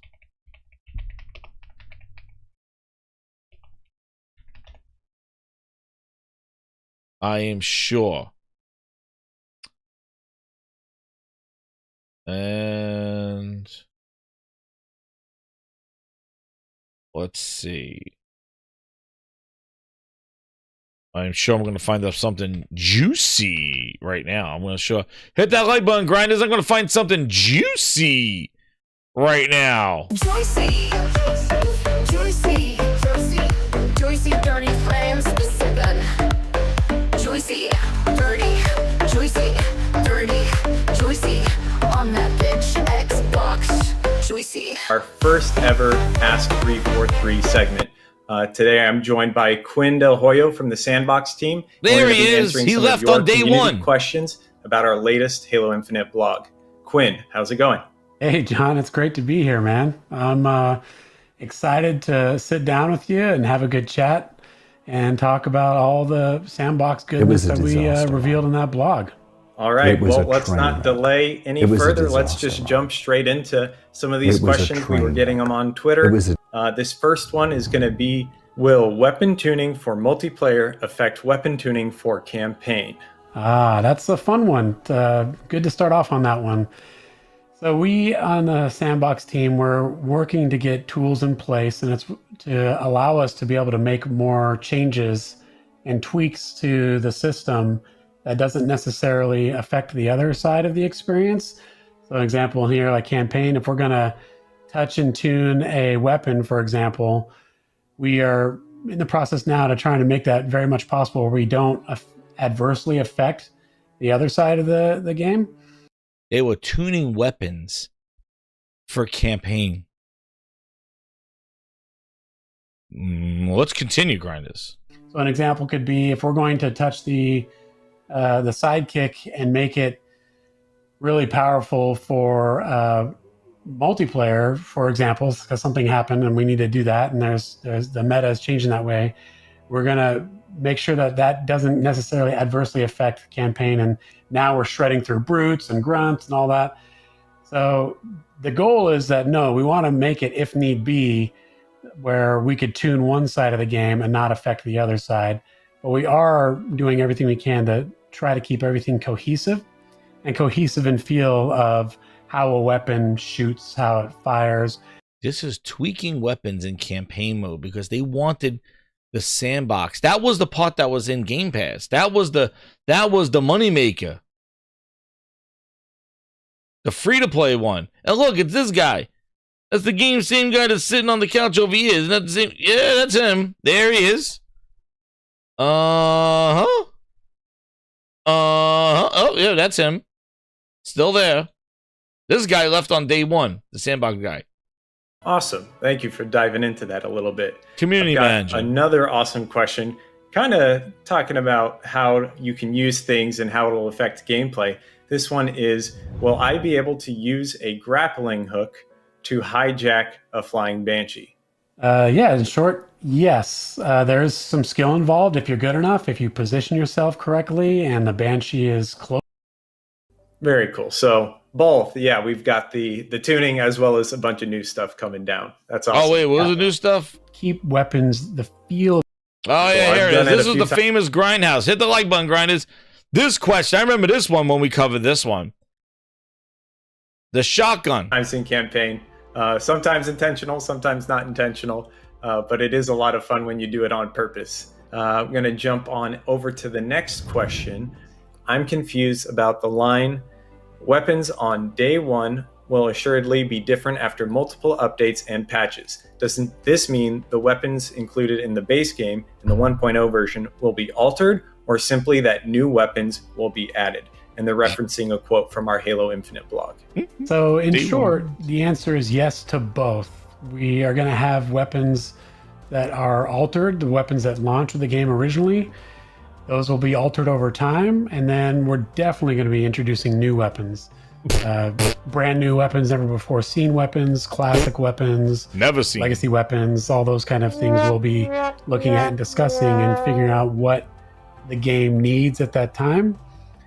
But just I guess to clarify a little bit with altered weapons that go out day one.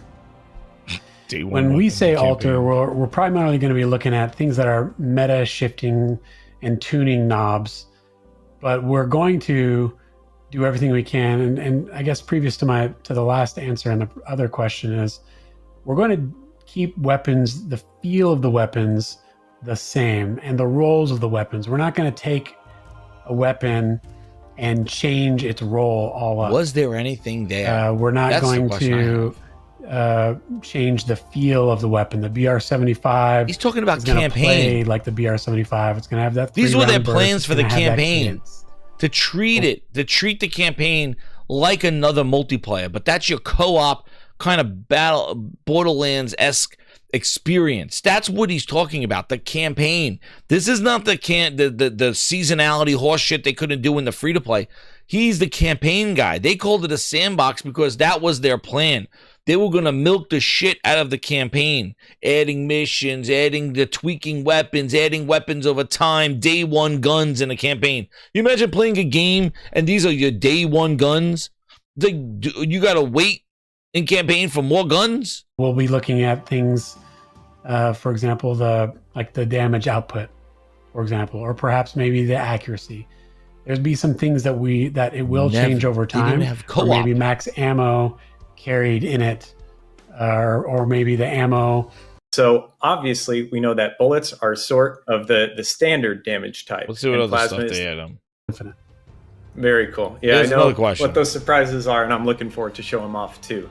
Our next question is going to be, I thought the wording for equipment is earned via combat or scavenging the play space for MP was interesting.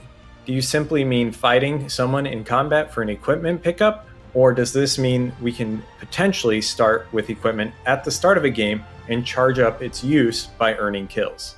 Got it. Yeah, I could clarify that. Leveling up guns, people thought. Dude, they thought it was what we Borderlands. meant by that statement was, in multiplayer, you could expect to acquire equipment as if they're on the map, and you go to that location to find it, and sometimes that location is contested, and you have to win a battle to gain that equipment, and at other times you gain the equipment just by killing that enemy that had the equipment, and they drop their weapons and their equipment if they're carrying any, and then you could loot it. You hear, yeah, see, looting. They wanted to have a looting element, almost like a Destiny type element to their campaign. That's why it was called a sandbox.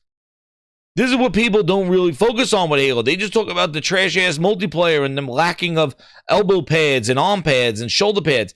Dude, they had a whole plan for the sandbox campaign, which didn't have...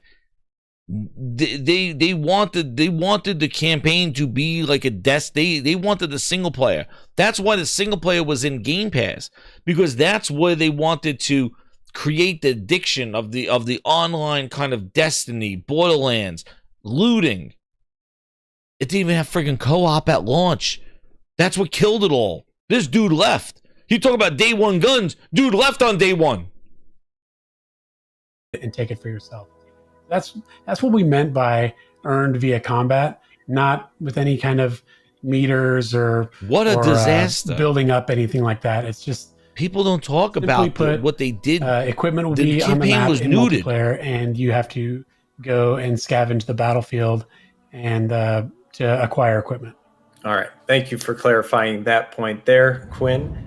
So next question here is going to be, from the gameplay trailer shown a few months ago, it looks like the Warthog lost its front left wheel when it ran over a suicide grunt.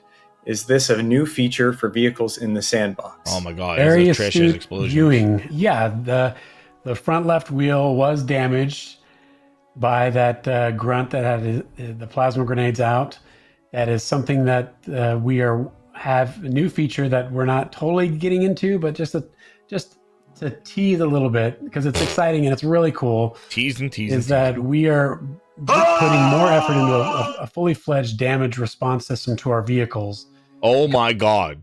This guy just say this because the vehicle explosions look like ass in Halo Infinite. We wanted to award our pilots and our drivers, our wheelmen, if you will, that when they drive the vehicles that we're going to be having in Halo Infinite, that there's more to it than just simply health. Like, I got damaged, and the more there's only a finite amount of health I have, and then the vehicle will go to a doom state and explode.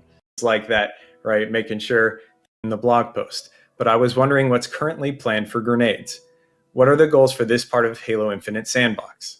Grenades are definitely going to be there.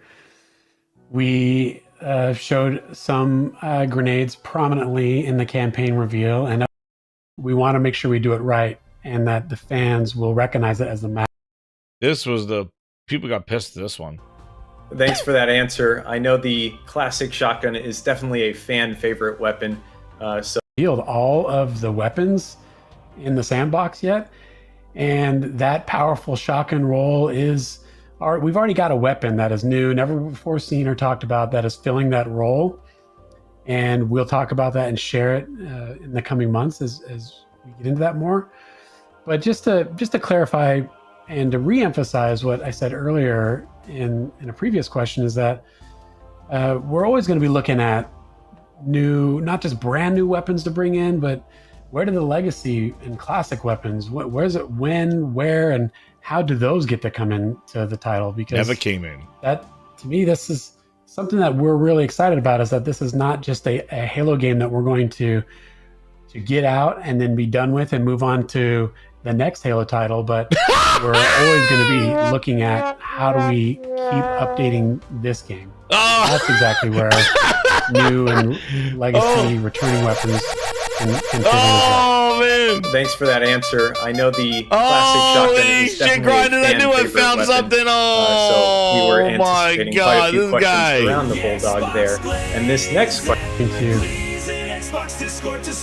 Oh shit! Oh man! Xbox can't compete as they are getting washed in console. Hit that like, Grinders. We back. No, he left on day one, Mango. He left.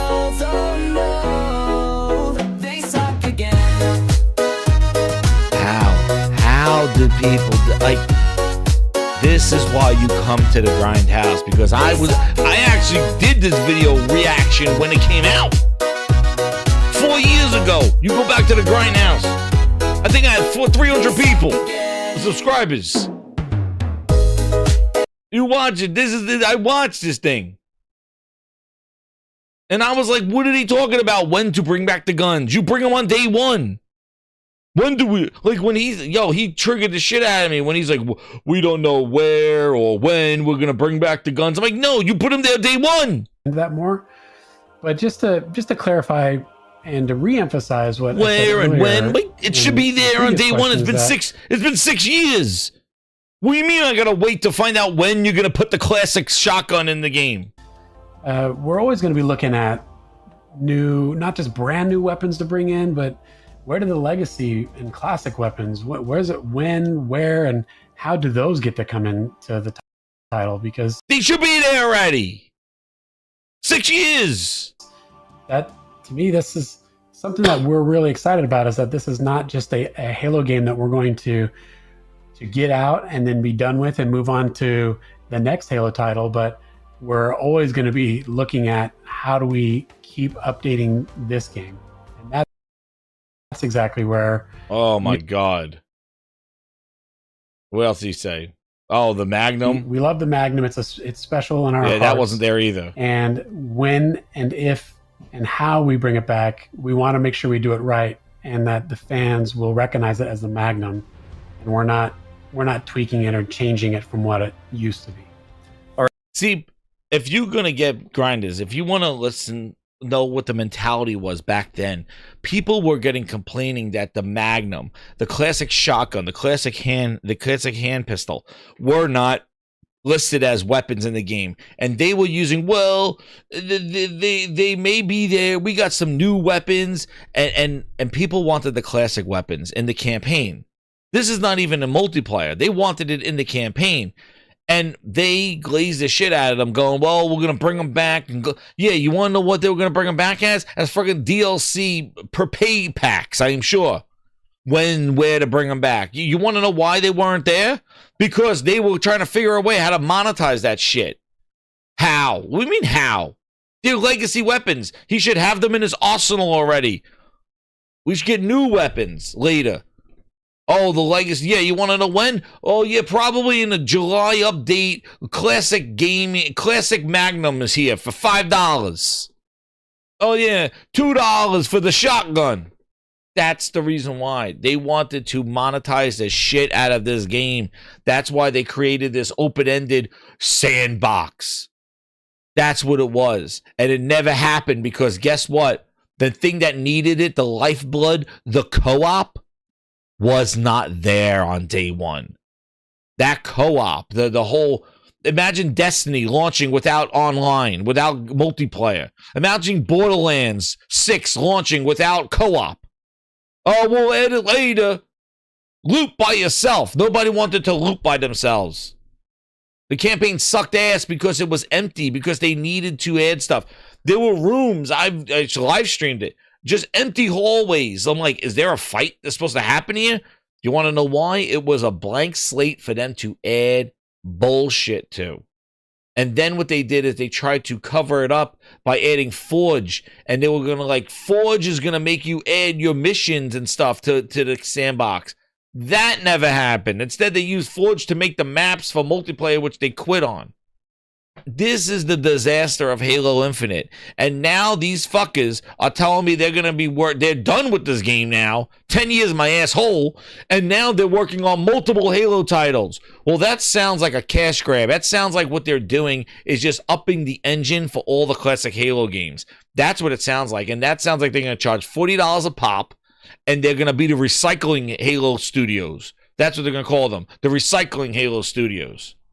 That's right, Mirko, we're talking Halo Infinite. I was looking to glaze over this topic. I went back to the tapes when they talked about the sandbox. Everybody trashed the multiplayer. The campaign was left out there like an appendage. Right, so the sidekick pistol is very similar to the gunfighter Magnum from These same Halo clowns 5, are still there. This right? community manager clown, sure. I think he's still there. That's a pretty He's good right way here. to look at it. Look at him. Talking about they're closing it down. Cool. The 10-year that's man. kind of at least how I view it when I go hands-on with it. 4 years ago, the motherfucker lying to us. But gonna keep on moving because we've got a few more questions here. What I don't past care what Halo this fast game, Halo sandbox shit. What's this? The crest. and it's still rewarding. What is this? And work towards a common goal. There we go. questions Here's the I whole get. shit. Team Crest come about. Not gonna lie, the more I look at it, the more questions. Right? That's a build. The triangle shapes. Look, they even had the Latin, a community thing to everything in that build. crest has Oh, man, they meaning. didn't do shit.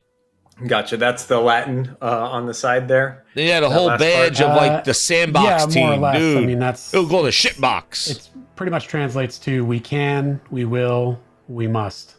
We gone. If there's a item in the game we want to make or a feature that we're going to support, if we say we're going to do it, and it's because we think we can do it, and then if we can do it, we will do it. And our word is our bond, and we set it, whatever we set out to do, we're going to do. Just like the African wild dog, when it works together and it wants to hunt something, it's going to do it. It's going to make it happen. Xbox can't compete. Thanks for diving as into they are that getting a washed little in bit. console. Quinn Delhoy, let's see where you are. Well, I'm not done. You heard. I told you, Halo's my favorite franchise. Don't fuck with that. And they did.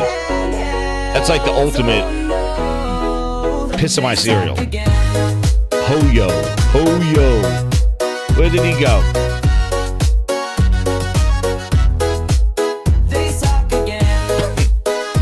He works now. He's the creative director and executive producer at 12 a.m. Working on Midnight Society, a AAA game from 402. There he is. He working with Midnight Society. Oh, shit. Dude can't catch a break. Midnight Society, we're announcing, will be closing its doors 3 incredible years later. Oh, man. This dude can't get a break. Holy shit. He went from Halo Infinite to Midnight Society to no society. Oh, shit. Ouch. Where's he been? He hasn't posted since last year. Yikes. Zoinks. Dude been selling that sandbox bullshit. Well, it didn't work for Midnight Society either. Closing its doors after 3 years, a team of over 55 of it contributing to our new IP, Dead Drop. Well, Dead Drop is dead. There's no more. Out of the fragment into the fire. Dude. I want to know when he left Halo. When did Quinn leave Halo? Leave 343. Dude.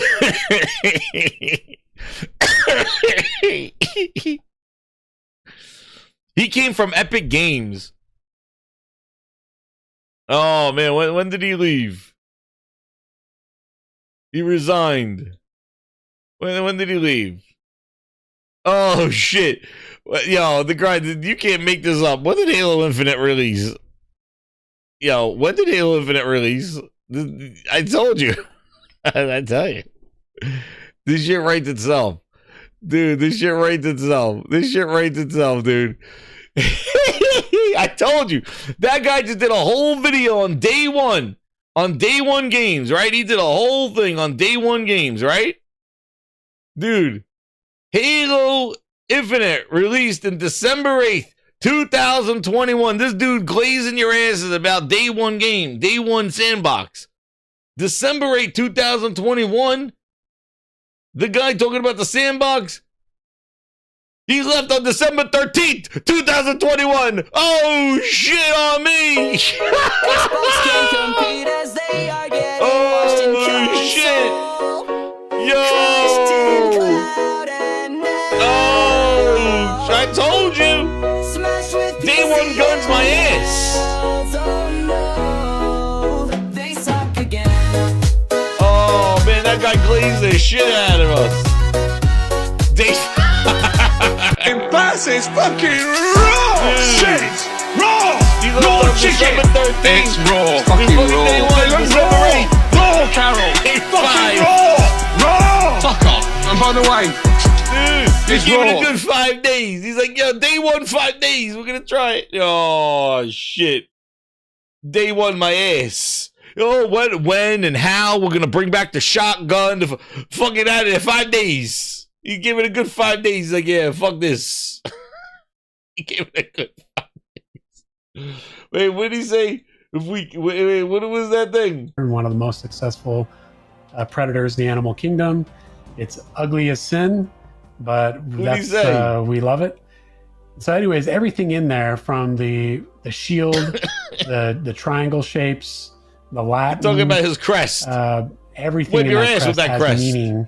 And that to us was important as we are working as a unit together to make the sandbox for Halo Infinite. And that, I guess that's pretty much the gist. Is we want to make sure that there's a culture of sandbox, of unity, working together. And anytime we set out to accomplish something, we're going to do it. We can do it. We will do it. And we have to do it. Gotcha. That's the Latin on the side there, that last part. And now, the comeback, they're done. They're done with Halo Infinite now. 10-year project. They're done. They're done now. Thank you very much. We're done with Halo. 343 calls Halo Infinite the start of the next 10 years. That was in 2020. It was supposed to go to 2030. The sandbox guy left 5 days after the sandbox.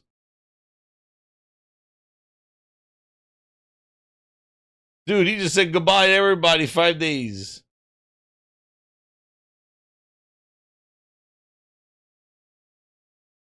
Let's see what he says. Go to Bungie.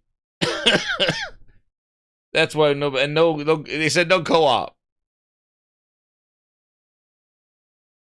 That's it. And there's your Halo story. We lost our way with Halo. We lost our way with Xbox. It was a disaster, Ryan. It was a train wreck. It was a disaster, Ryan. It was a train wreck. But you know, it was a disaster, Ryan. Grinders, why do we talk about the past? Hit that friggin' like button, please. Back from Grindscation and ready cooking. Grinders, why do we talk about the past and say, you know what? Enough of Xbox and their shit past. They gotta do something right? They gotta be something. They gotta do something right? The future is not console anymore. The future is the handheld, the Xbox experience. You know that? It's the Xbox experience. It's the future. They're not about this anymore. It's the future. Let's talk about their future. That Xbox experience. They got Dusty been out here in the streets clapping again. Dude! Dusty Bin said, why did the Xbox ROG Ally made Dusty Bin by a portal.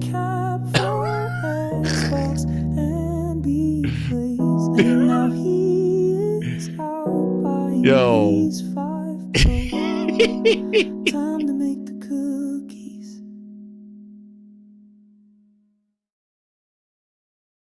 He's like, they'll like if I go PlayStation. PlayStation cookies. Gotta make those cookies. Time to make the cookies. I don't wanna kill the same. This guy was hyping up a $400 Xbox handheld. Think about it. That's the future.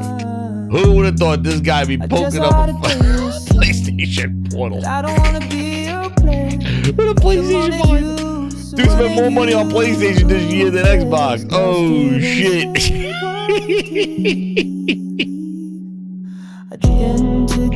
Dude left his dream job and went out and bought PlayStations. Preheat that oven. The cookies gotta be made now. Next year, be holding out chocolate chip cookies. Time to make the cookies.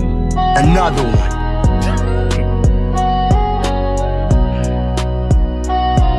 Another one. Time to make the cookies. Yo. Oh man, Dusty been losing his shit. He's out there. In the last 3 months, Dusty bought a Pro. He bought a PlayStation Pro. He bought a Portal. Dude, but we need to talk something. There's got to be something good, right? The future. We got to talk about the future of Xbox, right? Like the hype, man, because I feel like the hype of the Xbox handheld, the ROG Ally X, I think the hype needed to, I think we lost the hype here. Like, that was the future, right? That Windows experience was the future, right? I need to hear this. Let's go listen to the PC guys. Microsoft, please fix Windows. Oh, shit. Okay, listen, I don't have time. All right, we got an ad. Hold on. Let's pay this man. I want my money to work harder than I do. That's Let's pay this man. Microsoft, please fix Windows. I'm literally begging you, please fix Windows. How can you have an Xbox handheld that runs Windows and then someone could just install Linux on it and have a better time? That is a poor showing, to say the least. Now, you've done great work to have the game mode and have controller support and make the UX better, but the next hurdle that you need to do is you really need to start handling the hardware that you're running better. We're going to be taking a look at battery life between both of these and show that it actually is possible on Windows, running the Windows version of this, to actually do better than Linux does, but I still have to step in and do work to make that the case. We're also going to just briefly touch base on what is happening with power and how that's all done on TDP. So when we lock power together, like when we're looking at that on the Linux side of things, I'm actually polling it 10 times a second. And from there, Dude, I do like codes like this. You can actually start looking at Emphasis fucking raw shit. Raw. No chicken.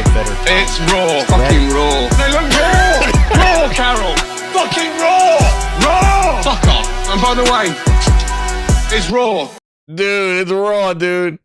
That was supposed to be the future. Mirko, he says, expecting Microsoft to fix Windows for a handheld when it barely works on PC. Exactly. And they didn't even make the hardware. They made the stupid experience.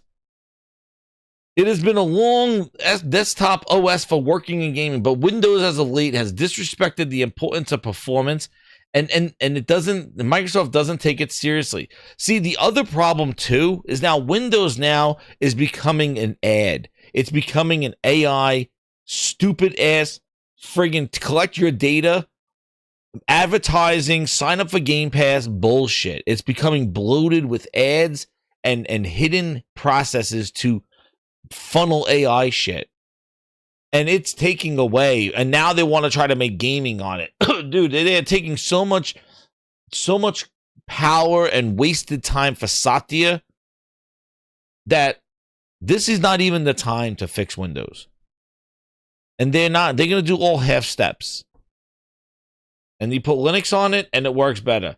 So did anybody see how that's going? Like how that is, how it's selling? I just saw a rumor out here. I don't know if it's a rumor. I don't know if it's from Alinea or whatever like that. let me see. It was saying that this thing sold. I don't know who this person is, but this guy says the series consoles have reached under 2 million sold in 2025 so far, an unfortunate reflection of the platform's continued decline in hardware performance. Take it for what you want. Is this real? Is this not? All I know is that they've been down every single quarter, and they're going to continue to be down. So that's why I say for next year, November, what the hell is Xbox going to be? The ROG handheld models under 70,000 units sold worldwide to date. And this person has 9,000 followers, working proudly with the entertainment sports industry. Stats crazy. No request, please. I don't know, but I don't think that'll be counted. But he's saying 70,000 sold. Another post was saying about the ROG Ally is that you can't really even buy it new. A lot of places are already selling it refurbished, like returned, used, because they're probably not getting a lot of these shipments in. So right now, you go look for it, the ROG Ally X, and very few places have it brand new, and it's saying, and people are saying that you get them used. But that is crazy, dude. I don't even know if it's at 70,000. That's global. Josh, that's globally saying worldwide. I don't know. But there you go. And again, but again, even if it's not selling, the major thing is that the Xbox experience that they hyped up is the ultimate failure of this item. Just like I was highlighting how Halo Infinite's failure was majority of the campaign, but everybody focused on the disaster of the multiplayer, not having seasonality and stuff. The main point I want to talk about in the ROG Ally X's success is the hype for what the Windows full screen experience, which now they just gave it to the MSI Core. Their full screen experience is trash. It's half measures. It's not really doing what they said it's going to do. So that's the point. The hype all this year since January was this Xbox experience and that this was going to be different. This ROG Ally, this thing was going to be different. It was going to be different because of the Xbox full screen experience. And they had the first time the Windows team and the Xbox team are working together. And in every single review, the hardware is capable, but the software sucks. The full screen experience is not, it's doing little shit. It's not doing what it needed to do and what they promised it would do. And that's the point to make about this device. The hardware is great. Asus did their job. Microsoft didn't do theirs. Typical. Just like when they made all those HMDs, those head-mounted displays, and they had all those Samsung and Asus all made VR headsets, and it was up to Microsoft to support it with Windows mixed reality, and they didn't. The OEMs did their part in making the hardware, but Microsoft yet again didn't deliver on the software and features and support that they needed to make this successful. And one of the things, just to kind of bring it back, when I showed the demonstration of the Portal, you see how the software, the UI interface, it's controller friendly. There's no touch needed. I'm going back and forth between games and playing games and streaming games and going to my PlayStation, going to the cloud game, going to see my library right there. There's no like looking for shortcuts, installing Steam, installing Epic stores and logging in and doing all that stuff. The user experience, the software and the hardware of the PlayStation Portal controller with the adaptive triggers and all this stuff. The software and hardware work together. We're not having a Sony didn't give you the PlayStation Portal and it's booting up the Android PlayStation app. That's basically what Microsoft is doing. They basically sold you a device and said, "Oh, here's the Windows app of Xbox." That's like Sony selling you the PlayStation Portal and basically telling you, oh yeah, that Android or iPhone app that's on your phone, you boot up and it just shows up on the Portal. It's a PlayStation. No, Sony made their UI. They made their own interface and functionality of the Portal. That's what I mean. Software and hardware working together. Microsoft is lazy as hell. So they want these OEMs to take the hit. And their part, they're failing. That Xbox experience, oh wait, we'll fix it. Sounds like the day one guy, doesn't it? Oh, well, what's his name said the same thing. They all say the same shit over there at Microsoft. They say the same shit. They all say the same thing. Oh, the launch is just the beginning. That's just the start. You heard what that other guy said. I don't know where or when we're going to be bringing back those classic weapons, but day one is just the beginning. I saw Gaming Gandalf, Mr. I think, put him in the chat. Grinders, I saw Gaming Gandalf over here saying the same thing.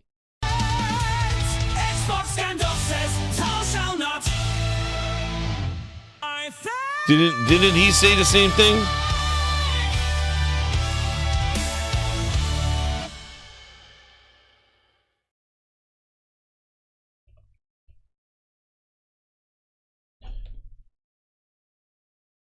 He's like, guys, this is just the beginning.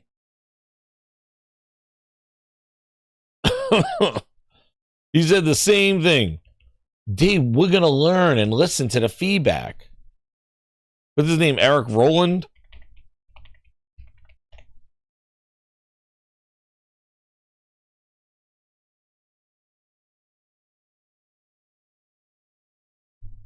No, it's not Eric Rowland. Wow, what the? I don't know. Mr. I think. Gaming Gandalf. Yeah. Xbox Gandalf says, thou shalt not. I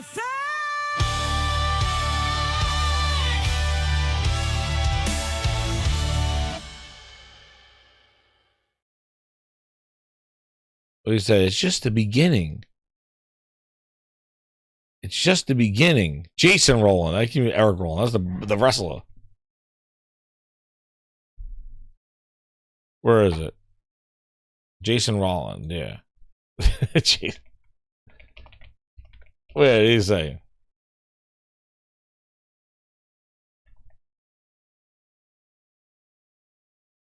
It's just the beginning.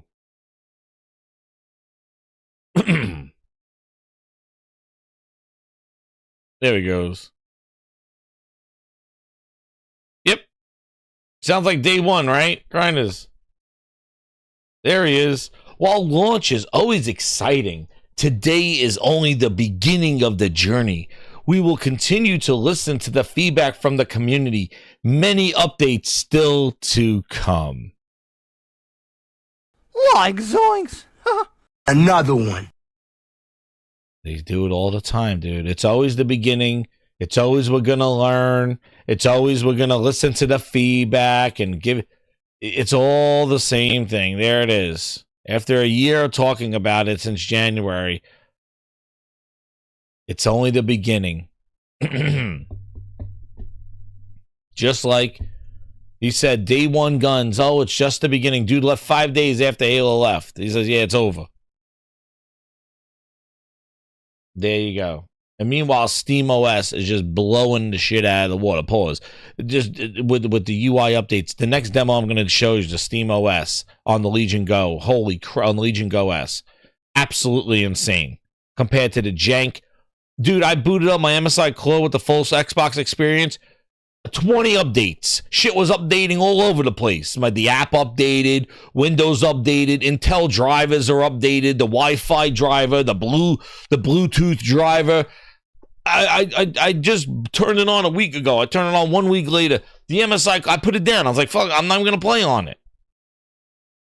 The full screen experience needed an update. The Windows Store had an update, and then Windows Update needed an update.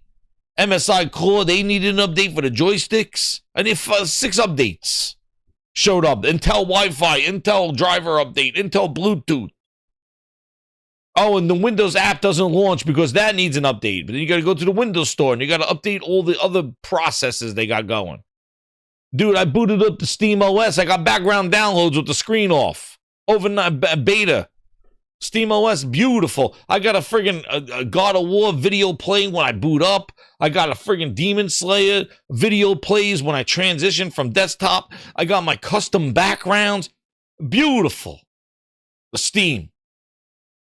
This MSI with the Windows experience is ass. I'm selling this shit. Get my money back. Updates upon updates. I can't even play a fucking game. And that's before I even update the game. That's before I even get into a game to update it. It's horrible. It is like booting up a computer you haven't booted up in a month.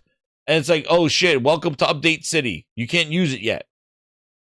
And all that on a 7 to 8 inch screen. You want to throw it against the wall. I booted up. I got 3 pop-ups. It said Intel drivers need to be updated. Oh, but I can't use the full screen experience because the Xbox app needs an update. And that's, so I just want to turn it on. And it doesn't even have a low power state where it does this shit in the background. Steam OS does this stuff. It's downloading stuff. I hit the power button off before my cruise. I turned it on mid-cruise. The battery wasn't even affected. I booted up. I was in the middle of a jumping animation in Dying Light on my Steam Deck. Dude, I turned it on. I turned it off before I left. 4 days into the cruise, I'm on the balcony looking out the friggin' ocean, infinite ocean. I hit the button on the top. My guy lands from the jump on Dying Light too. I didn't even know what I was disoriented. I was like, holy shit! I was in the middle of jumping when I hit the sleep button. I hit the sleep button again on the Steam Deck. Finish the jump, and I'm out at sea, offline, in the ocean. That's a handheld. That's mobile. That's the shit you want. You imagine I brought this MSI core and I'm in the ocean? They'll yell at me for 20 minutes telling me, please connect to the Wi-Fi. Please connect to the Wi-Fi. You have updates. You can't boot up the Xbox app because the Xbox app needs an update. They'll be screaming at me like, dude, I am in the ocean. I don't have online. I just want to play my game. You need to update this and this and update this. Do you want to cancel this update? We can, yo. Absolutely trash. And I don't think they're ever going to fix it. I don't think they're ever going to fix it.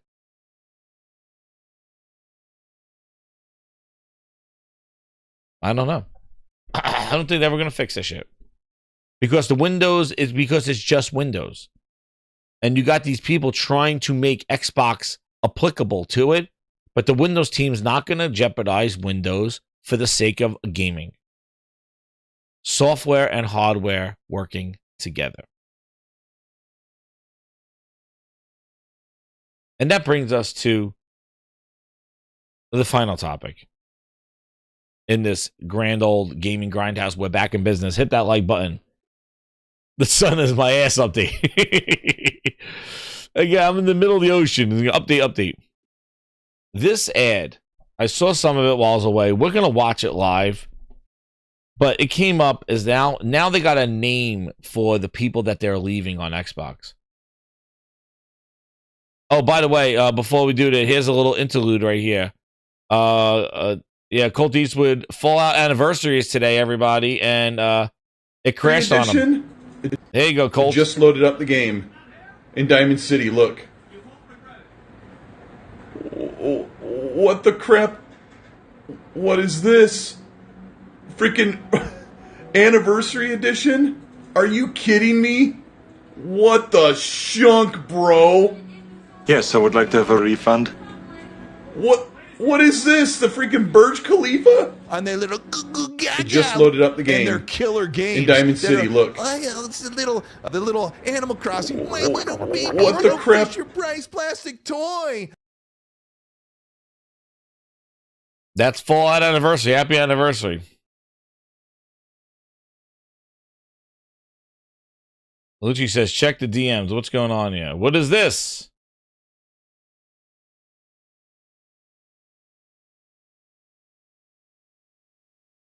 Oh, this just came out? Hot off the presses, Zuby with the financial report. Oh, Jesus. PlayStation units sold in the quarter alone, 3.9 million.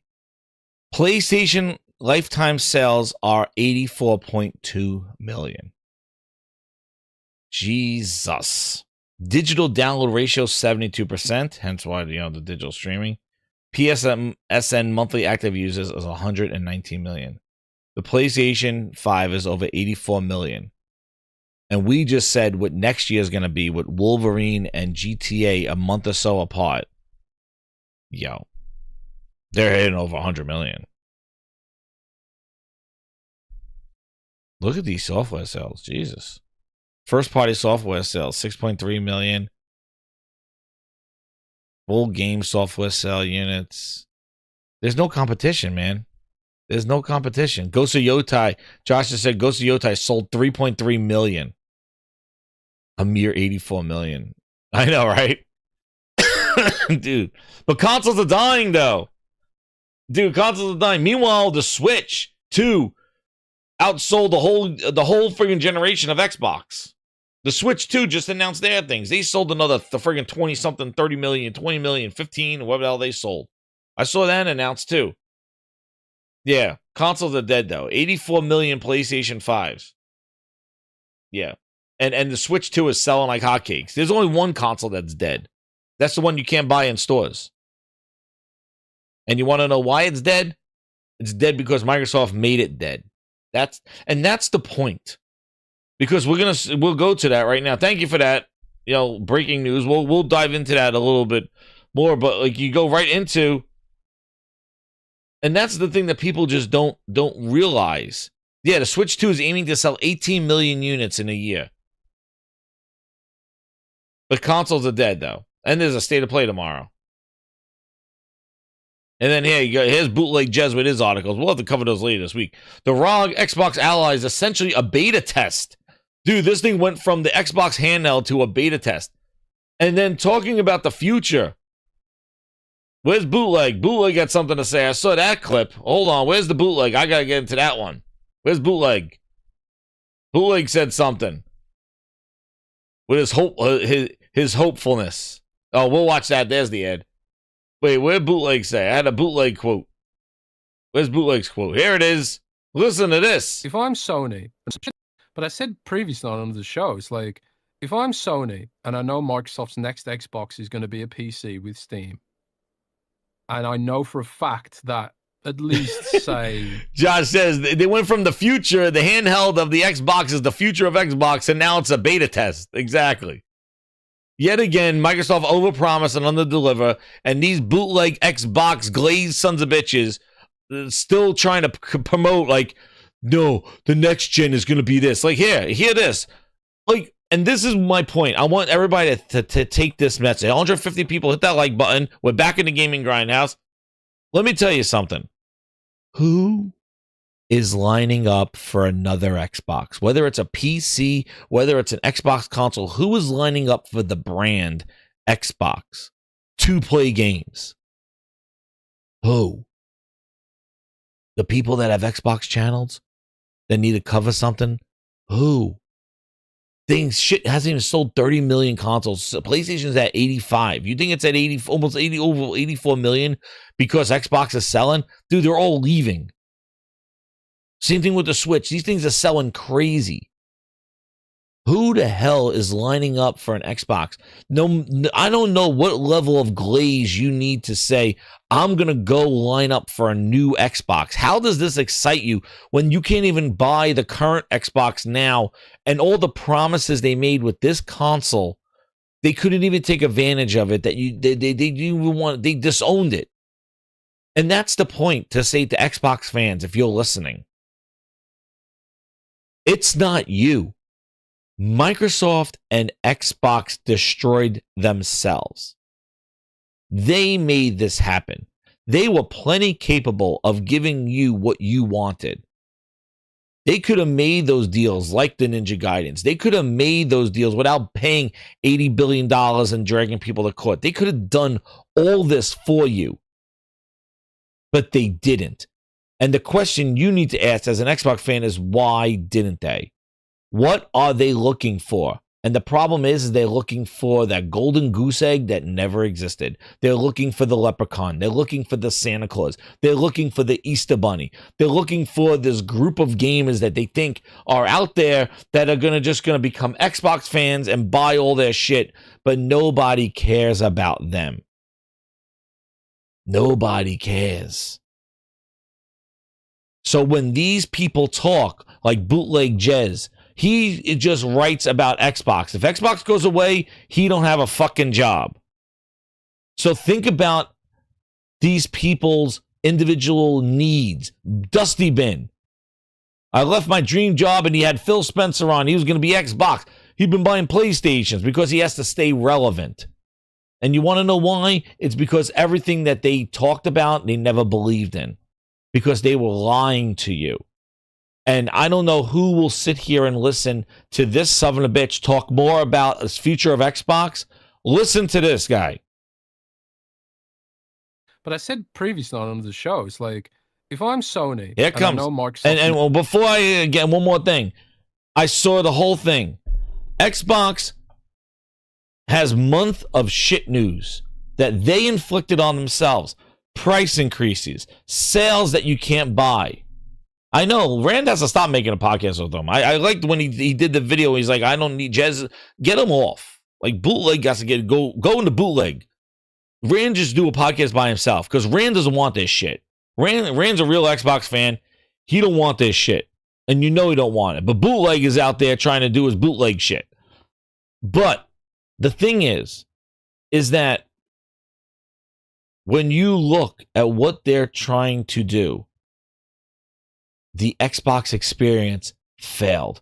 This guy, Bootleg, was telling you that's their future. Now it's a beta.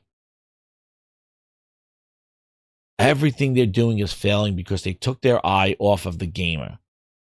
They're dreaming up something else. And they don't care. But it always happens where Xbox just has self-inflicted stepping on the rake, price increases. Console is horrible. Console can't be found in stores. The console price goes up. All these bad news. Halo now is not 10 years anymore. They're done with that shit. Halo for PlayStation. All this stuff. And then when all the dust settles and there's just a pile of shit that Xbox laid themselves, then the coping part comes. All these guys now try to go, and Sony's doing it too. They pull up a job posting. They pull up a little logo that says cross-buy. And they run with it. Because they got to try to feel good because misery loves company. That's all it is. They know they're sitting on a pile of shit. And that shit is because Microsoft fed them that shit. Microsoft made that shit. And now it's all, Sony gonna do it too. And then, here you go. I'm gonna give you some fact mic drop shit right now.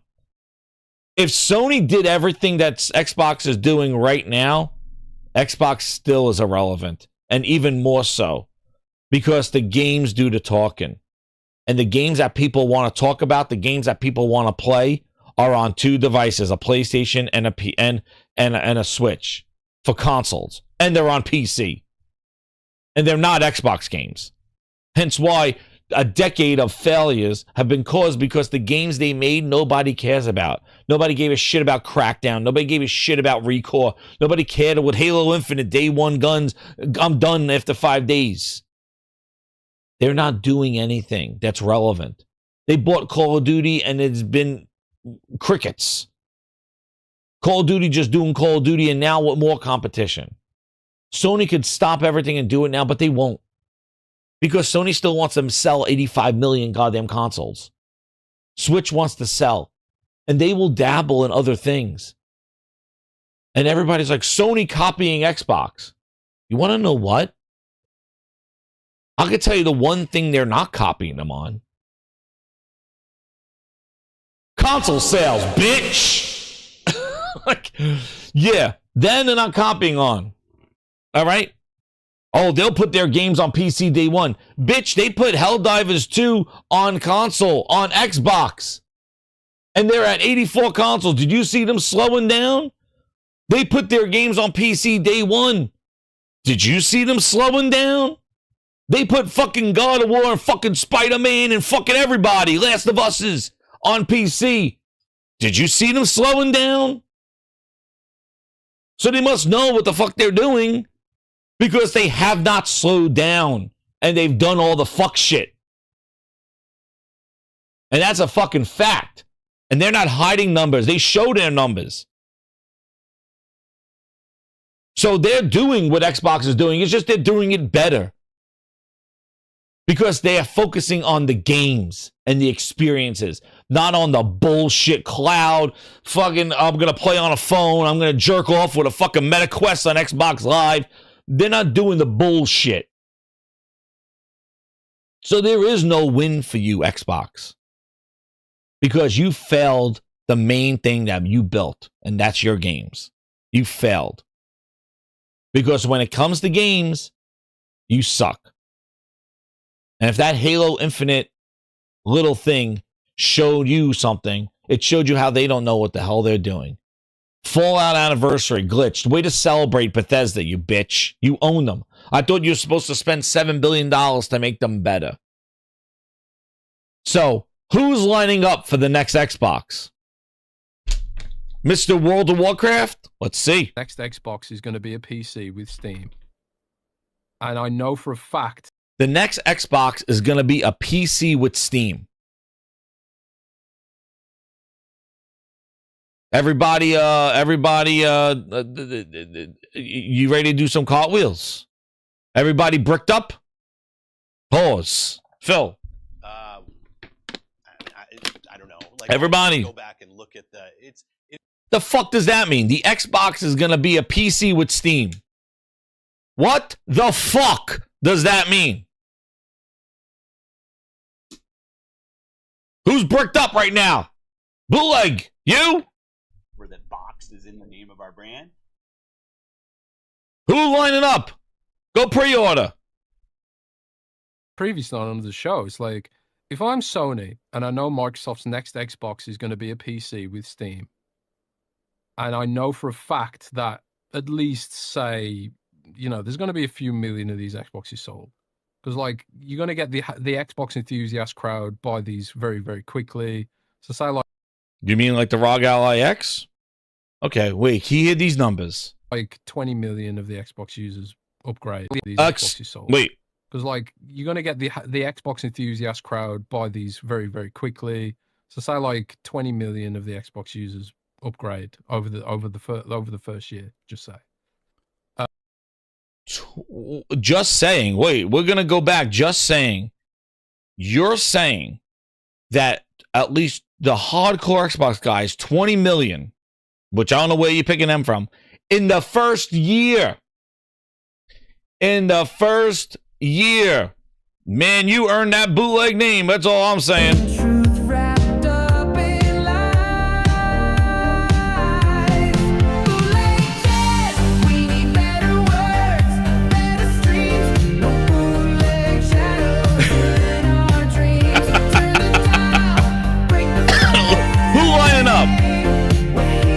Who's lining up?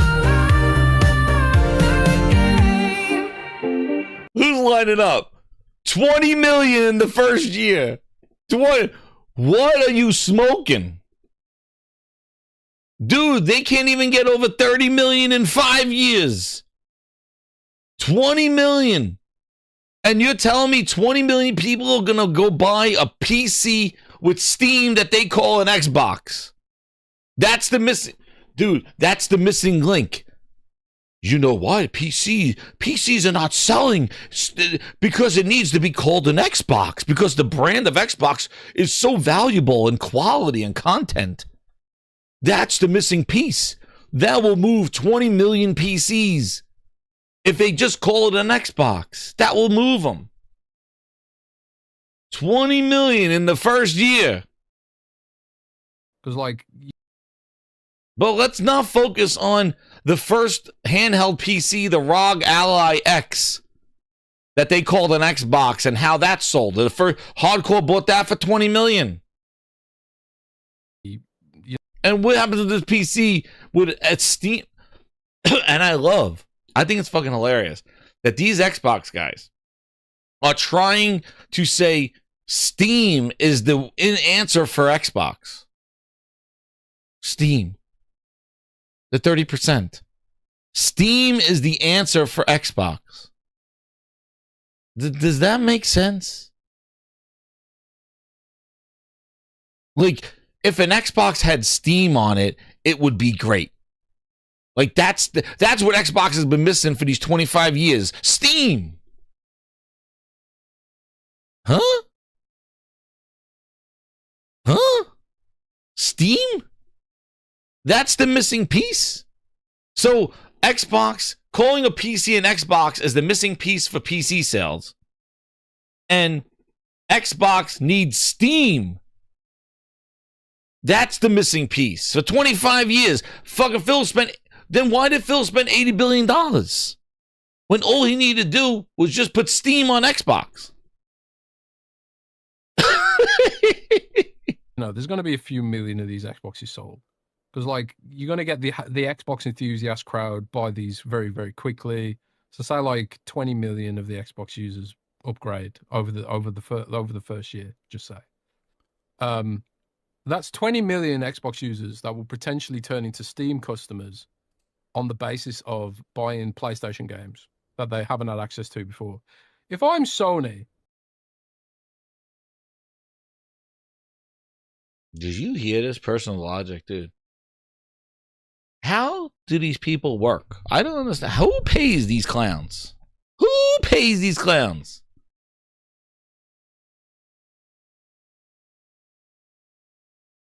So what, Sony should be worried?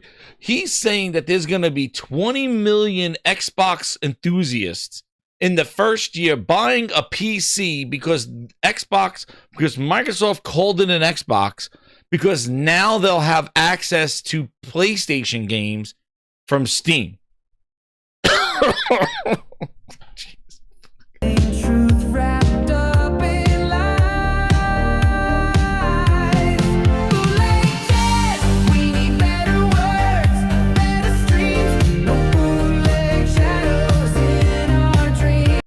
And at the perfect, and Josh has the right thing. Game Pass does not work on Steam. Microsoft does not make a Linux Game Pass app. That's the one thing you can't do on a Steam Deck. And Game Pass does not honor Steam. Steam is not going to let you give away. They're not going to give you a free game because you're a subscriber to Game Pass. So if you're trying to play the Game Pass cloud thing, Steam is not that. So if you're a subscriber to Game Pass paying $25 a month, you're going to buy games from Steam when you're paying $20, $30 a month to access Xbox Game Pass Ultimate. You're buying games from Steam too. That's the missing piece, because now you have access to old ass PlayStation games. Miles Morales, Spider-Man, where you playing Yote, where you playing Wolverine, where you playing all the next games come from PlayStation. What kind of fucking logic is that? If you really want access to PlayStation games, just go buy a PlayStation. Or buy a PC and wait. But I don't know who is going to buy a PC because Phil calls it an Xbox, pay whatever price that is, to go to Steam. Like I said, it is the rusty trombone, the fucking reach around, that they're so desperate for a W that they're trying to make like Sony should be nervous. Sony be nervous for what? You are doing some 12 degrees of Phil Ness rusty trombone reach around bullshit to be like, they get to play Steam games. Listen, and then the same stupid guys are going around going, and Sony's going to have their own store. First off, that is the stupidest thing I've ever heard. If Sony puts up their own storefront on PC, then they don't give a shit about Steam. Because you saw the fiasco of the PlayStation Network implementation. If you were going to do a PlayStation store, you do that shit on day one of your PlayStation venture 5 years ago. You don't roll that shit out now 6 years later, oh, and here's our PlayStation DRM store. If they do that, they basically have just neutered themselves. Whatever little gains they got on Steam for PlayStation, they just neutered themselves by introducing a new storefront for DRM checks. And these Xbox guys think that that's great. Like, they're going to do a PC store, PlayStation PC. But they're so stupid because the thing is if Sony ever did that stupid shit, the first thing they will do will make sure that it don't run a DRM on a fucking Xbox. And maybe that's their way to do it. Maybe that's how they will try to block it. If Microsoft is going to call things Xboxes, they may say, okay, well, we're going to put a PlayStation store with a DRM check, and we're not going to allow that to work on these certain devices. I have no fucking clue. I think it's stupid for PlayStation to implement some sort of store now. It's over. You already went to Steam. It's done. You can't create a store now. If you do, you'll lose any traction you made on PC. But maybe they need to do it to protect DRM. I don't know.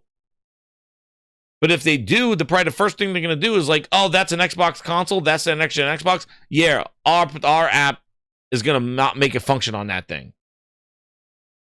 I don't know. But the reach that goes around for this shit, it's ludicrous. And this guy got them selling 20 million first year.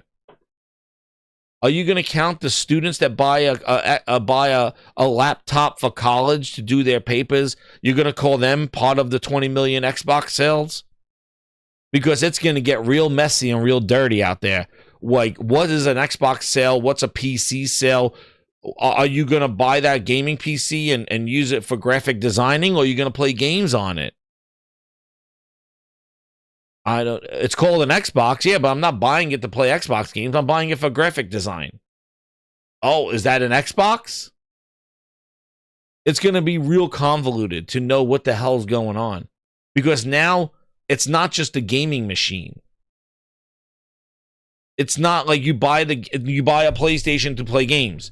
It's like, no, I'm buying a gaming PC that's labeled as an Xbox, but I'm going to use it for graphic design or for the spreadsheets. I'm going to use it for digital prints or all this video editing. Well, wait a second. Well, but you bought an Xbox. Yeah, but I'm not playing games on it. I'm buying it because of the graphical capabilities so I could do my 3D art, my 3D design. So is that an Xbox then? Are you a gamer? Is that person a gamer? Is that going in bootleg Jez's corner then? So like the use case of the buying the PC is going to determine if it's for gaming and not, like, it's so stupid. It's stupid. And it's the stupid reach around of trying to make this that Xbox wins. They don't. Make fucking games. Make games that don't glitch out. Make games of quality that people care about. Bring back your franchises. Don't shit on Halo. Bring back the game. Stop with this reach around bullshit. But let's listen more. I just make my own store, put it there myself, and bypass the 30%. Because Steam doesn't play that nice with Windows on handheld. And it probably... What? It doesn't? It doesn't play nice with the bootleg. Microsoft had the Windows Store on PC with Windows 10. They bypassed Steam. They put their games on there and did Play Anywhere in 2018. They did this already.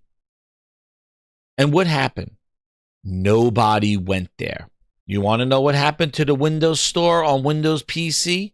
When they put their games in there and not put Steam on there? Nobody went there. So what did they do?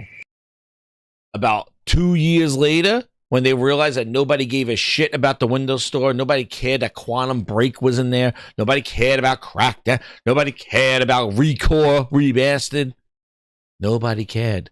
So what did they do? They got on their hands and knees, crawled up, and kissed Steam's ass and said, here's Master Chief Collection launching in Steam. And they haven't looked back. So you think Sony is going to make their own storefront after they put their games on Steam day one? You think that they're going to say, oh, no, we're going to make a PlayStation store where you come to us to buy? Really? Really? That's right, M. Harden. Sold 3 million Yote. Exactly. Exactly. But Sony's going to make a storefront now. Dude, they will lose every kind of PC leverage they gained in the 5 years, and it's not a lot. They're not selling the 20 million console that sale, like 5 million. They're not selling tons of games on PC. Like, it's not blowing up like it sells on console, 3 million in less than a month. Yeah, no. So I think they would lose all their goodwill if they opened up a store over there. It's the stupidest thing ever. They'll lose all their PC leverage. Why would Sony do that? To avoid the 30%. Yeah, the 30%, and you get nobody showing up at your store. They never will. Because Steam is going to release its own console next year. Or the year after. Steam is releasing its own Steam Deck console, which is going to have both Xboxes and PlayStation's exclusives, making the whole argument for exclusives completely ridiculous. So in a universe where Steam has an affordable, powerful PlayStation Xbox combo console, in what universe does it make sense for Sony to gatekeep Xbox at that point? I think PlayStation just needs to make its own store, put that on the Xbox, take 100% of the revenue, and then bring the fight to Steam, because Steam is coming for both of them. Steam is coming. Steam has had years building up its infrastructure, learning how users use consoles, maturing its software stack, all that kind of stuff. And they've got all the games from both companies.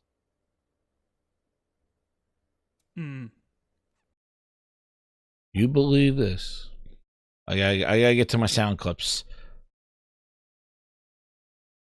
Dude goes on cloud 9, dude.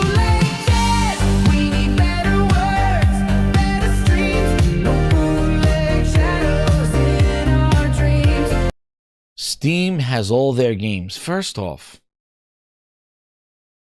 in one whiff of Herman Holtz's hand and PlayStation's hand, they could say Steam. Who determines when the game goes to Steam? They could hold out 3 years, 4 years. They're not doing day and date. They don't have to. They don't have to. Microsoft has to because they're desperate.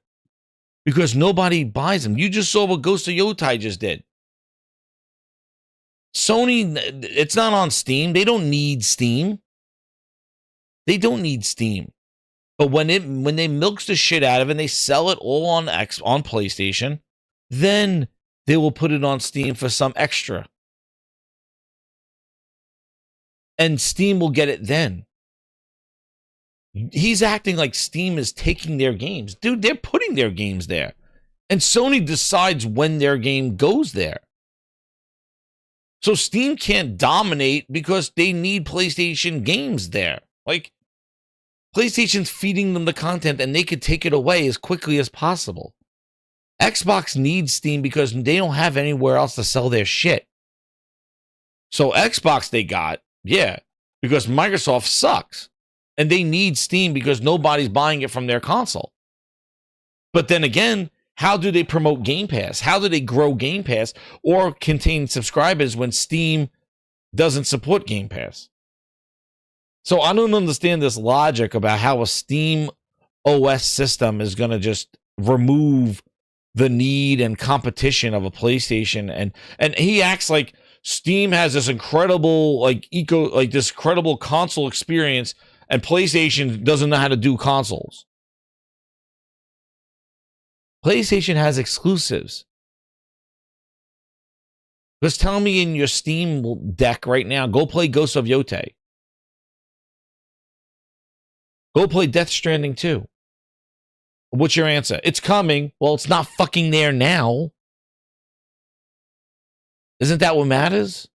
When people are playing the game now, 3 million people playing the game now, but not there. So that's a problem. And if people are willing to pay $100 fees for games to play them 3 days early, don't tell me that exclusivity time window matters to it doesn't matter to somebody who wants to play the game. See, if you don't care about the game, you could wait 2 years. You could wait a year. But if you want to play Ghost of Yotei, you know where to go. And that's the thing. Because people are willing to pay $100 to play a game 2 days early. 2 days. Not 2 years. Not 6 months. Not a year. They're willing to pay $100 to play the game for 24 hours early. 48 hours. So tell me that a gamer who really wants to play Wolverine is going to go, a couple years, 6 months. Oh, God, wait. But that doesn't mean that console is going to beat out. It's still exclusive. Like, I don't understand it. Like, what makes you think just because they put their games there later, it's the hand-me-downs. It's the second-hand store. Steam is a second-hand store to PlayStation. If you really want to play those games, then you will go firsthand.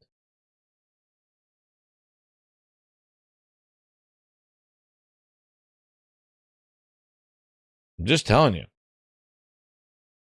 There's still some sort of exclusivity. Nah, Gran Turismo's not on there. That's what I mean. Like, to simplify it, like, they got all your games. Like, the PlayStation situation is totally different than the Xbox situation.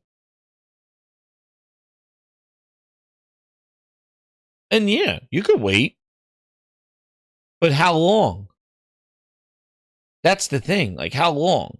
Tell me when Wolverine's releasing on PlayStation. When's Astrobot releasing? I thought it's a year, right? Everybody's saying it's a year, 6 months now. Well, where's Astrobot?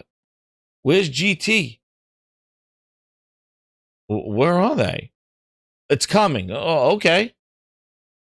If there was a cadence, it'll be easier to wait, but you don't know when it is, and that's what they do.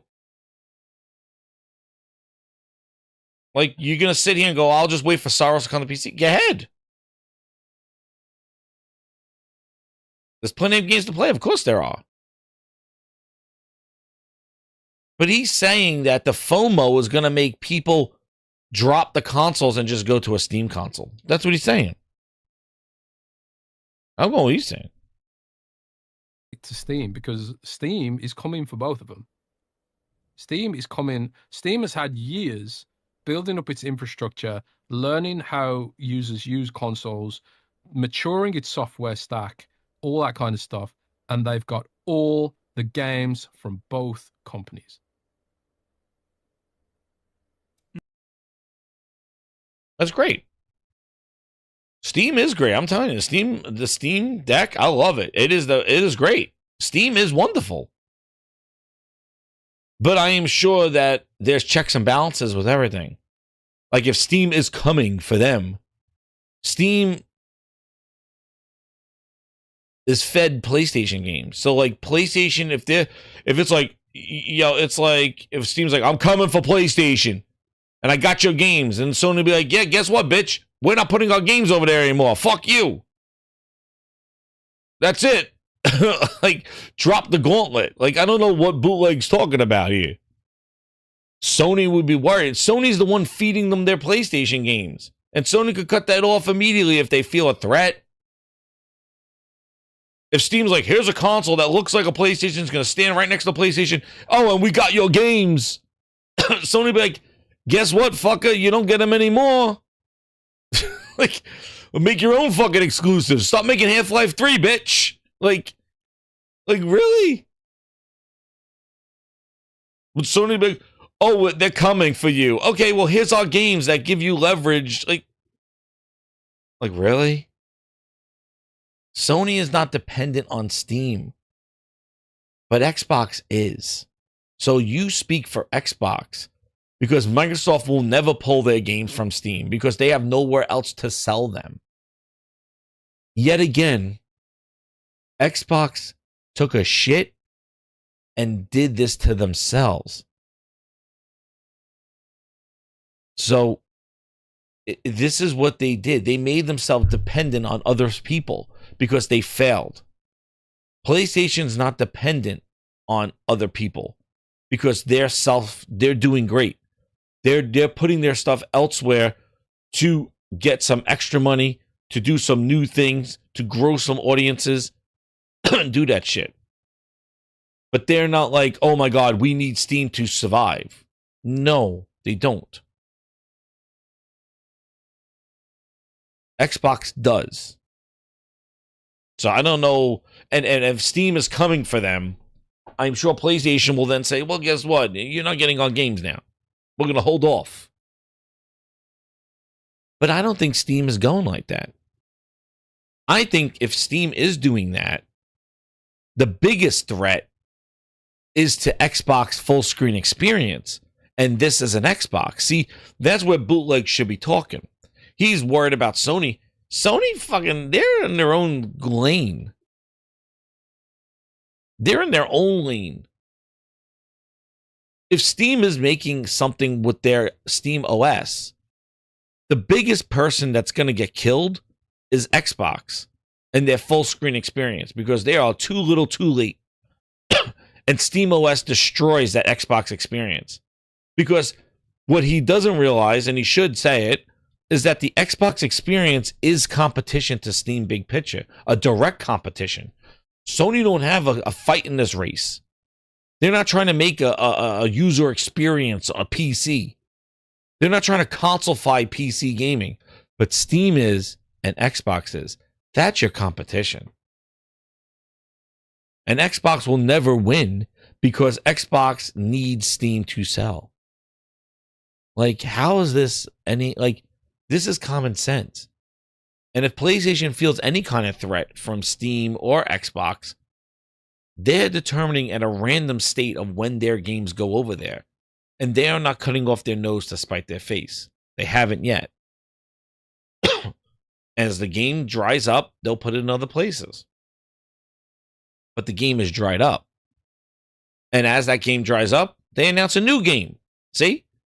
As Ghost of Tsushima goes over there, here's Ghost of Yotei. As Spider-Man goes over there, well, here's Wolverine. Here's Last of Us, well, we got Intergalactic. And that's how Sony keeps the carrot going. We'll put our old shit over there while we give new shit to our customers. That plays best and runs best and is optimized for the hardware that we're making. Is that fucking hard to think? No, that's what it is. Nintendo doing the same shit. And just don't put their shit on PC. But Steam is awesome. If Steam does do a console, I'll buy that over an Xbox full screen experience any day. But a Steam PC is competition against Windows. See? Steam is Linux. So if Steam starts making Linux boxes, like the Steam box, that's competition, not against Sony. That's competition against Windows and Xbox full screen experience. Because now that's not a Windows computer. Now Steam don't play nice with Windows. Steam is playing nice with Linux. Now Microsoft's breadbasket's getting tipped over. So the real competition, what you should be asking on the Xbox 2 podcast is, how the fuck is Microsoft and Windows and Xbox going to survive in gaming to be a relevant player when Steam has all their games and has a better operating system and a console-fied version of their experience? Because Xbox can't compete with that. And we're seeing it right now with SteamOS in the handheld space and the Xbox full screen experience. We're seeing it right now. So, one more time for the bootleg. 20 million in 1 year, he said. Can't wait for that.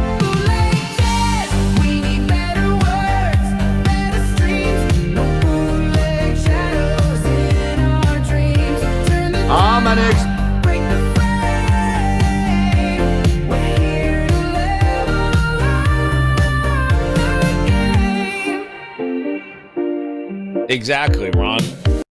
I just showed a video. They're putting Linux on the same hardware of Windows, and they're getting better performance and battery life. And it's not the capabilities of the machine; it's the actual power utilization of the operating system. That's what they're saying. It's the operating system. It's power utilization into the APUs. That Windows has other processes that they prioritize, and it takes away from the performance of the games. Where Linux is less bloat, better power efficiency, better sleep states, and is more of a console system. It's incredible. I love it.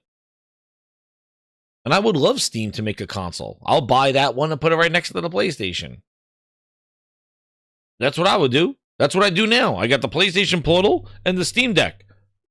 That's it. Oh no, it's coming for you. No, it's not. I got the best of both worlds. Steam Deck and a PlayStation Portal. I got a gaming PC and I got a PlayStation. That's all you need. You don't need this. Hi, I'm an Xboxer. And this is an Xbox.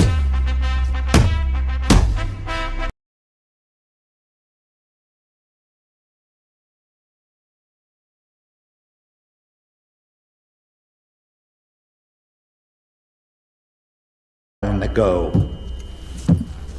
This is an Xbox.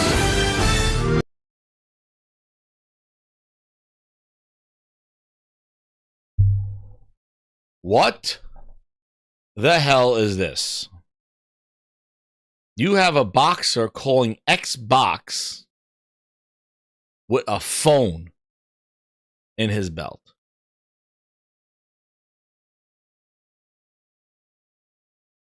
And what's hilarious is look at this at the bottom. Look at all the stipulations to make it an Xbox. Did people miss this part? Wireless controller sold separately. Xbox gaming requires Game Pass subscription sold separately. Only in select regions, devices, and certain games. Details at xbox.com. Cloud playable games not included with Game Pass are sold separately and may be available with Game Pass in the future. A whole fucking paragraph to make that thing an Xbox.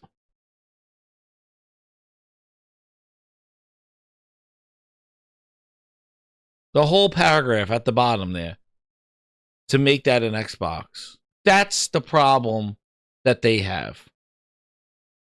Because nobody looks at that and says that's an Xbox. And then there's a whole paragraph. I'll read it again. Wireless controller sold separately. So first of all, you need a controller.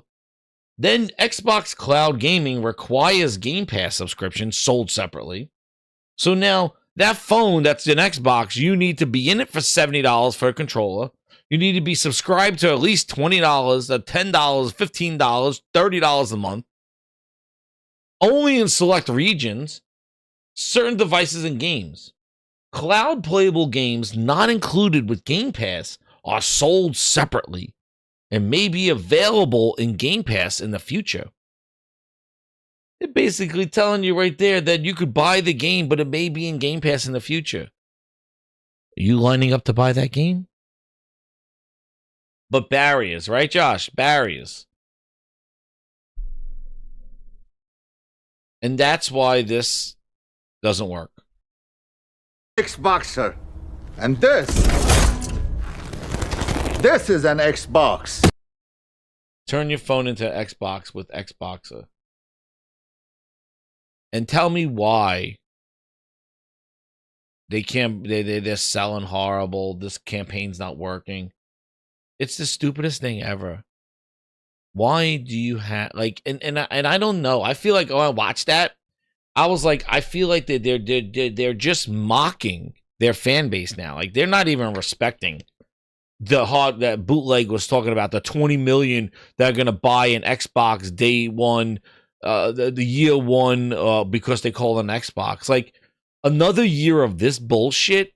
After a year of this, I think another year of this stuff is gonna make people so disgusted with the Xbox brand that nobody's lining up now, and they're not going to line up then in the future. Because I feel like this is just mocking people. Like you're not. You want to do a commercial like this, but why? But you're still not even emphasizing that it's the holidays and buy a console. Like, what are you selling here for the holidays? Are you telling everybody that has a phone you don't need an Xbox? This is what I'm saying. Like, it makes no sense. Like, you're not even, what product are you selling them? This is an Xbox. He pulls a phone out. So what as a parent, what are you supposed to go buy? All the stuff in the fine print? Are you just going to buy your son or daughter a controller and say, oh, here, play this on your phone. It's an Xbox. Like, they've lost everything. They have lost the whole message. This stupid slogan. And I said, Bootleg thinks they got 20 million diehard hardcore people. What are you talking about?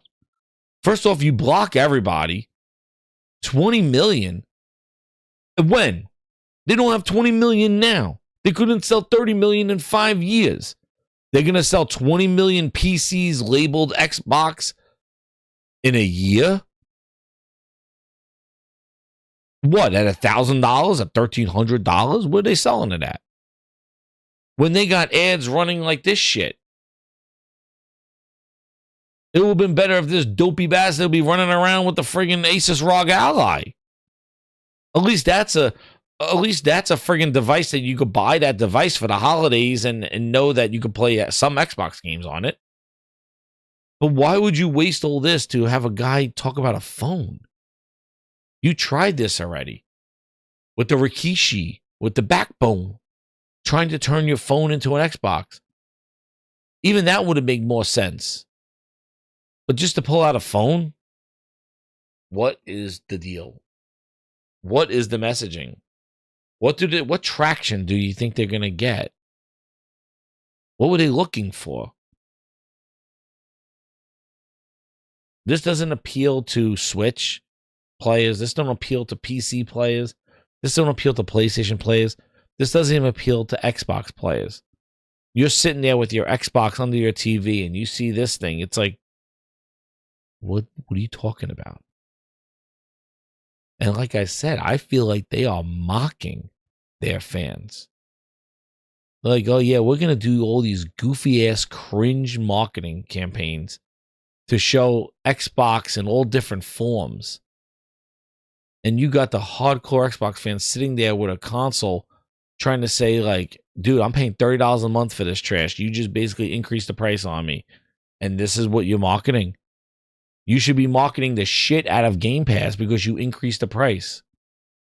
You should be showing Call of Duty and going, this is Xbox. Like, they would be better if they want to keep this as Xbox. They should be using their games. Like, having, like, this is me. Like, say, Ray, Doom, Ninja Gaiden, The Keeper, Call of Duty. Show all those games lined up and say, this is Xbox. This is Xbox. Ninja Gaiden 4, this is Xbox. Doom, this is Xbox. The lineup that they had this year, that's where it's crazy. They actually had a gaming lineup this year. And they could line up all those games. Even throw Avowed shit in there. Avowed, new season, Doom, Call of Duty. This is Xbox. That's what people want to see. And guess what? That affects all those Xboxes. So by saying those are Xboxes, a person could use a phone to play those games. A person could use the ROG Ally to play those games. And that's the problem that they don't have. They're not making the games identify with Xbox. They got this identifying with Xbox. A boxer pulling out a phone out of a belt with a paragraph of stipulations to turn that thing reach around style into a fucking Xbox. Buy a controller, sign up for a subscription. Sometimes these games work, sometimes they don't. They may come later. Who wants that stuff? Instead, show the games.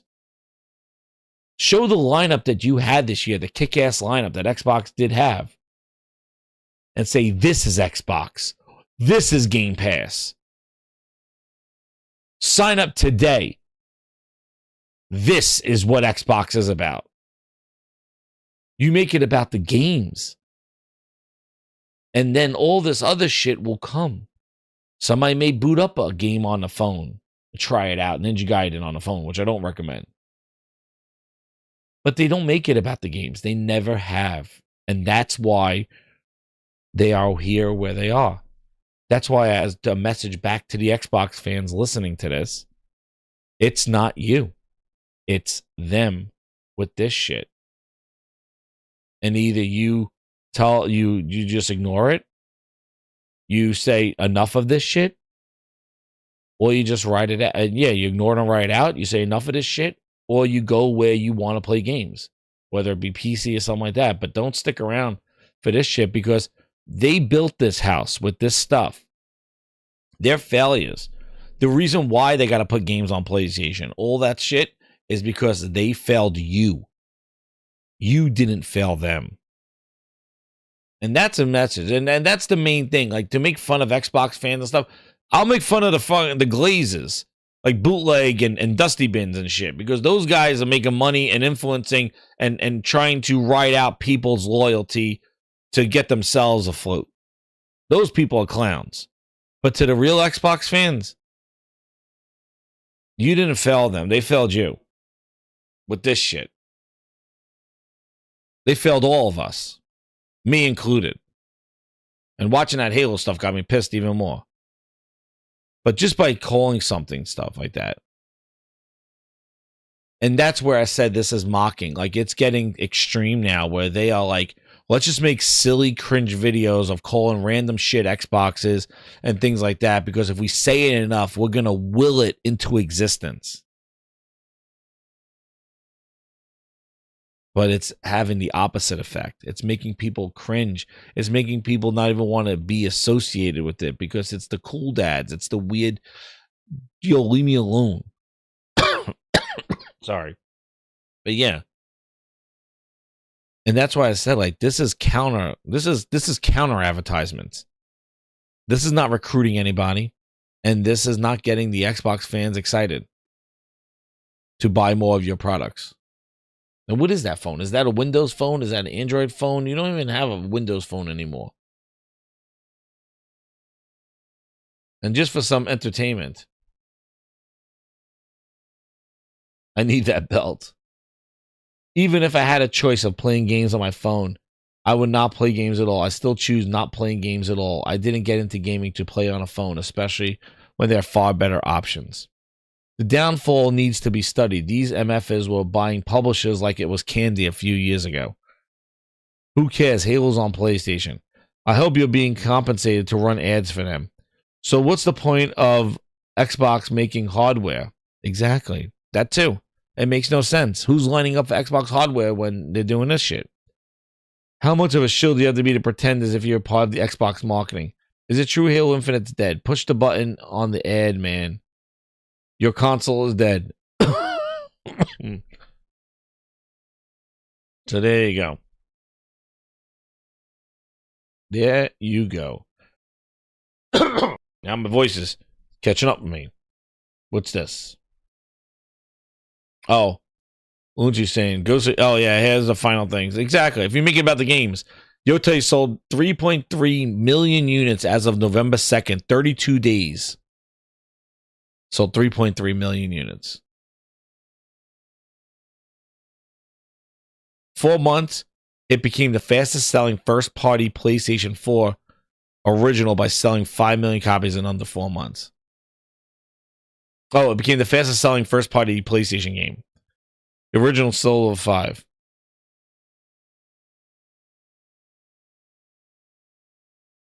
And people said console sales don't matter. Yeah, the ones that are saying that don't have the sales.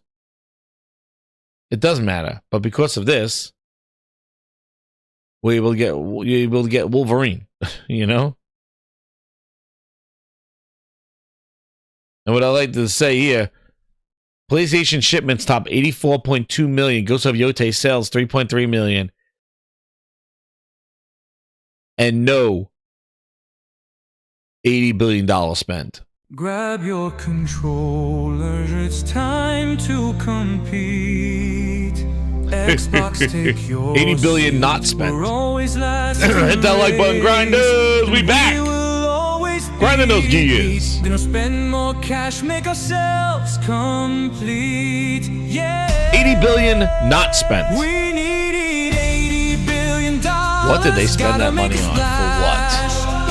$80 billion. Relevant, we'll go all out. What? No holding back. For who? Led by Philness For what? and Moody, we'll bring the games everywhere. No more sucking, it's time to show we care. Let's start. Dude. But man, oh man, we just hit the tip of the iceberg here. Grindhouse questions, I'll get to. My voice is going. I told you that cold is catching up. So grinders, you get cold in the conversation. Hit that like button. We didn't get the song, but you want to know what? I'm feeling in the gifting mood tonight because we're back. Hit the grinders. Let me see what the likes are at. Let's look at some of the likes for the Grindhouse and see. Maybe we'll get play this banger of a song right here.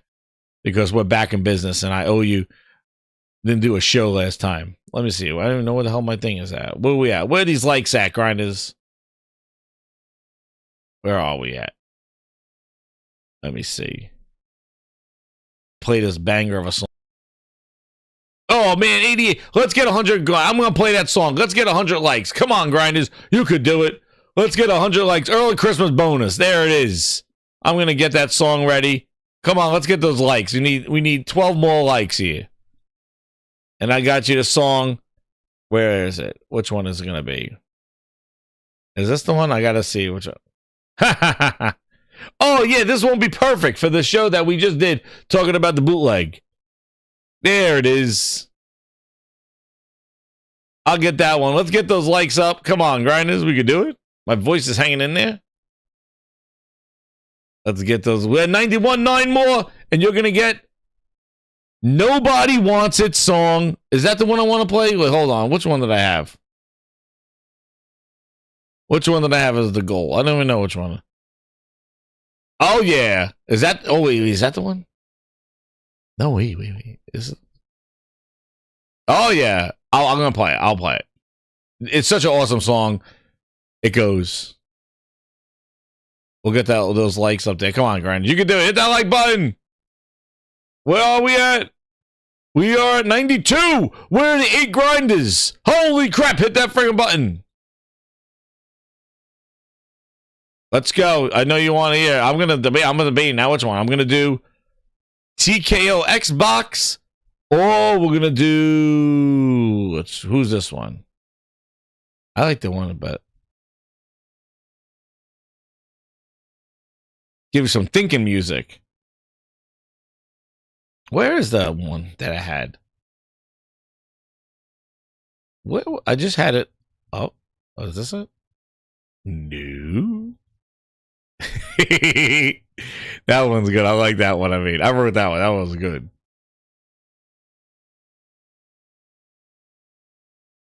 And then we have... Did we get it up there? Let's go, grinders.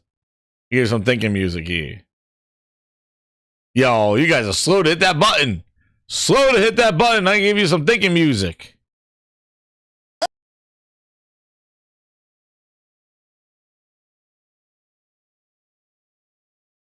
Is this it?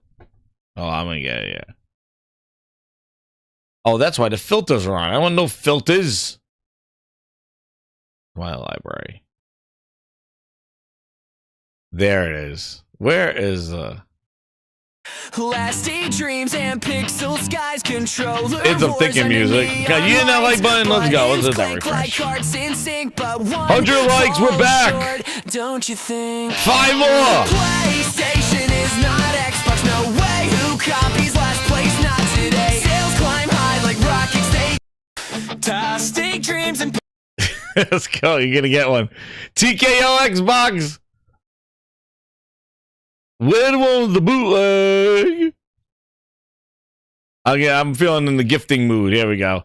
Grindhouse is back. I owed you one from last week. Let's go. I know you can hit that like button once you hear the song. Here it goes, grinders. Thank you again. Hit that like button. Let's get to the 100 likes, and here we go. Phil, hit us off with the music. Turn up the bass, baby.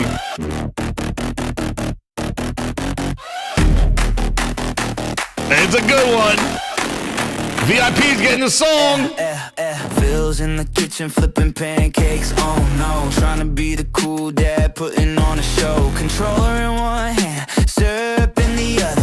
TKO Xbox, just like no one even bothers. What's this thing they're selling? Is it winning? Is it yelling? Feels like a punchline. But who's laughing now? Xbox, what the hell is that? Phil's got the swag of a dad in a cowboy hat. TKO, they're swinging, but who's hitting the mat? Xbox, yeah. They're coming in fast. Pixels are punching. I'm an Xboxer. Consoles in a brawl. It's a digital ring and they're smashing through the wall. Knockout blow, who's counting to 10? TKO Xbox, they back at it again. Dad jokes on stage, trying to be fly, dropping space like confetti, aiming for the sky. But hey, maybe it's genius, maybe it's a game. Xbox, you'll remember the name. Xbox, what the hell is that? Phil's got the swag of a dad in a cowboy hat. TKO, they're swinging, but who's hitting the mat? Xbox, yeah. Hit that hype button, baby. They're coming in fast.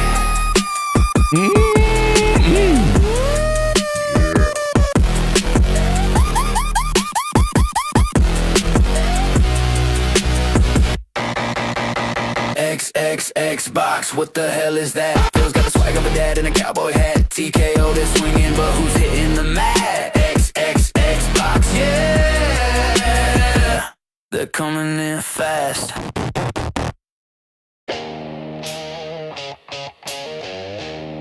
Let's go, Grinders!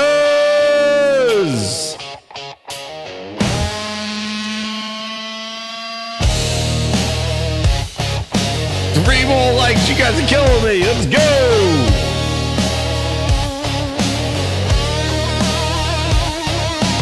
Bootleg jazz is back in town.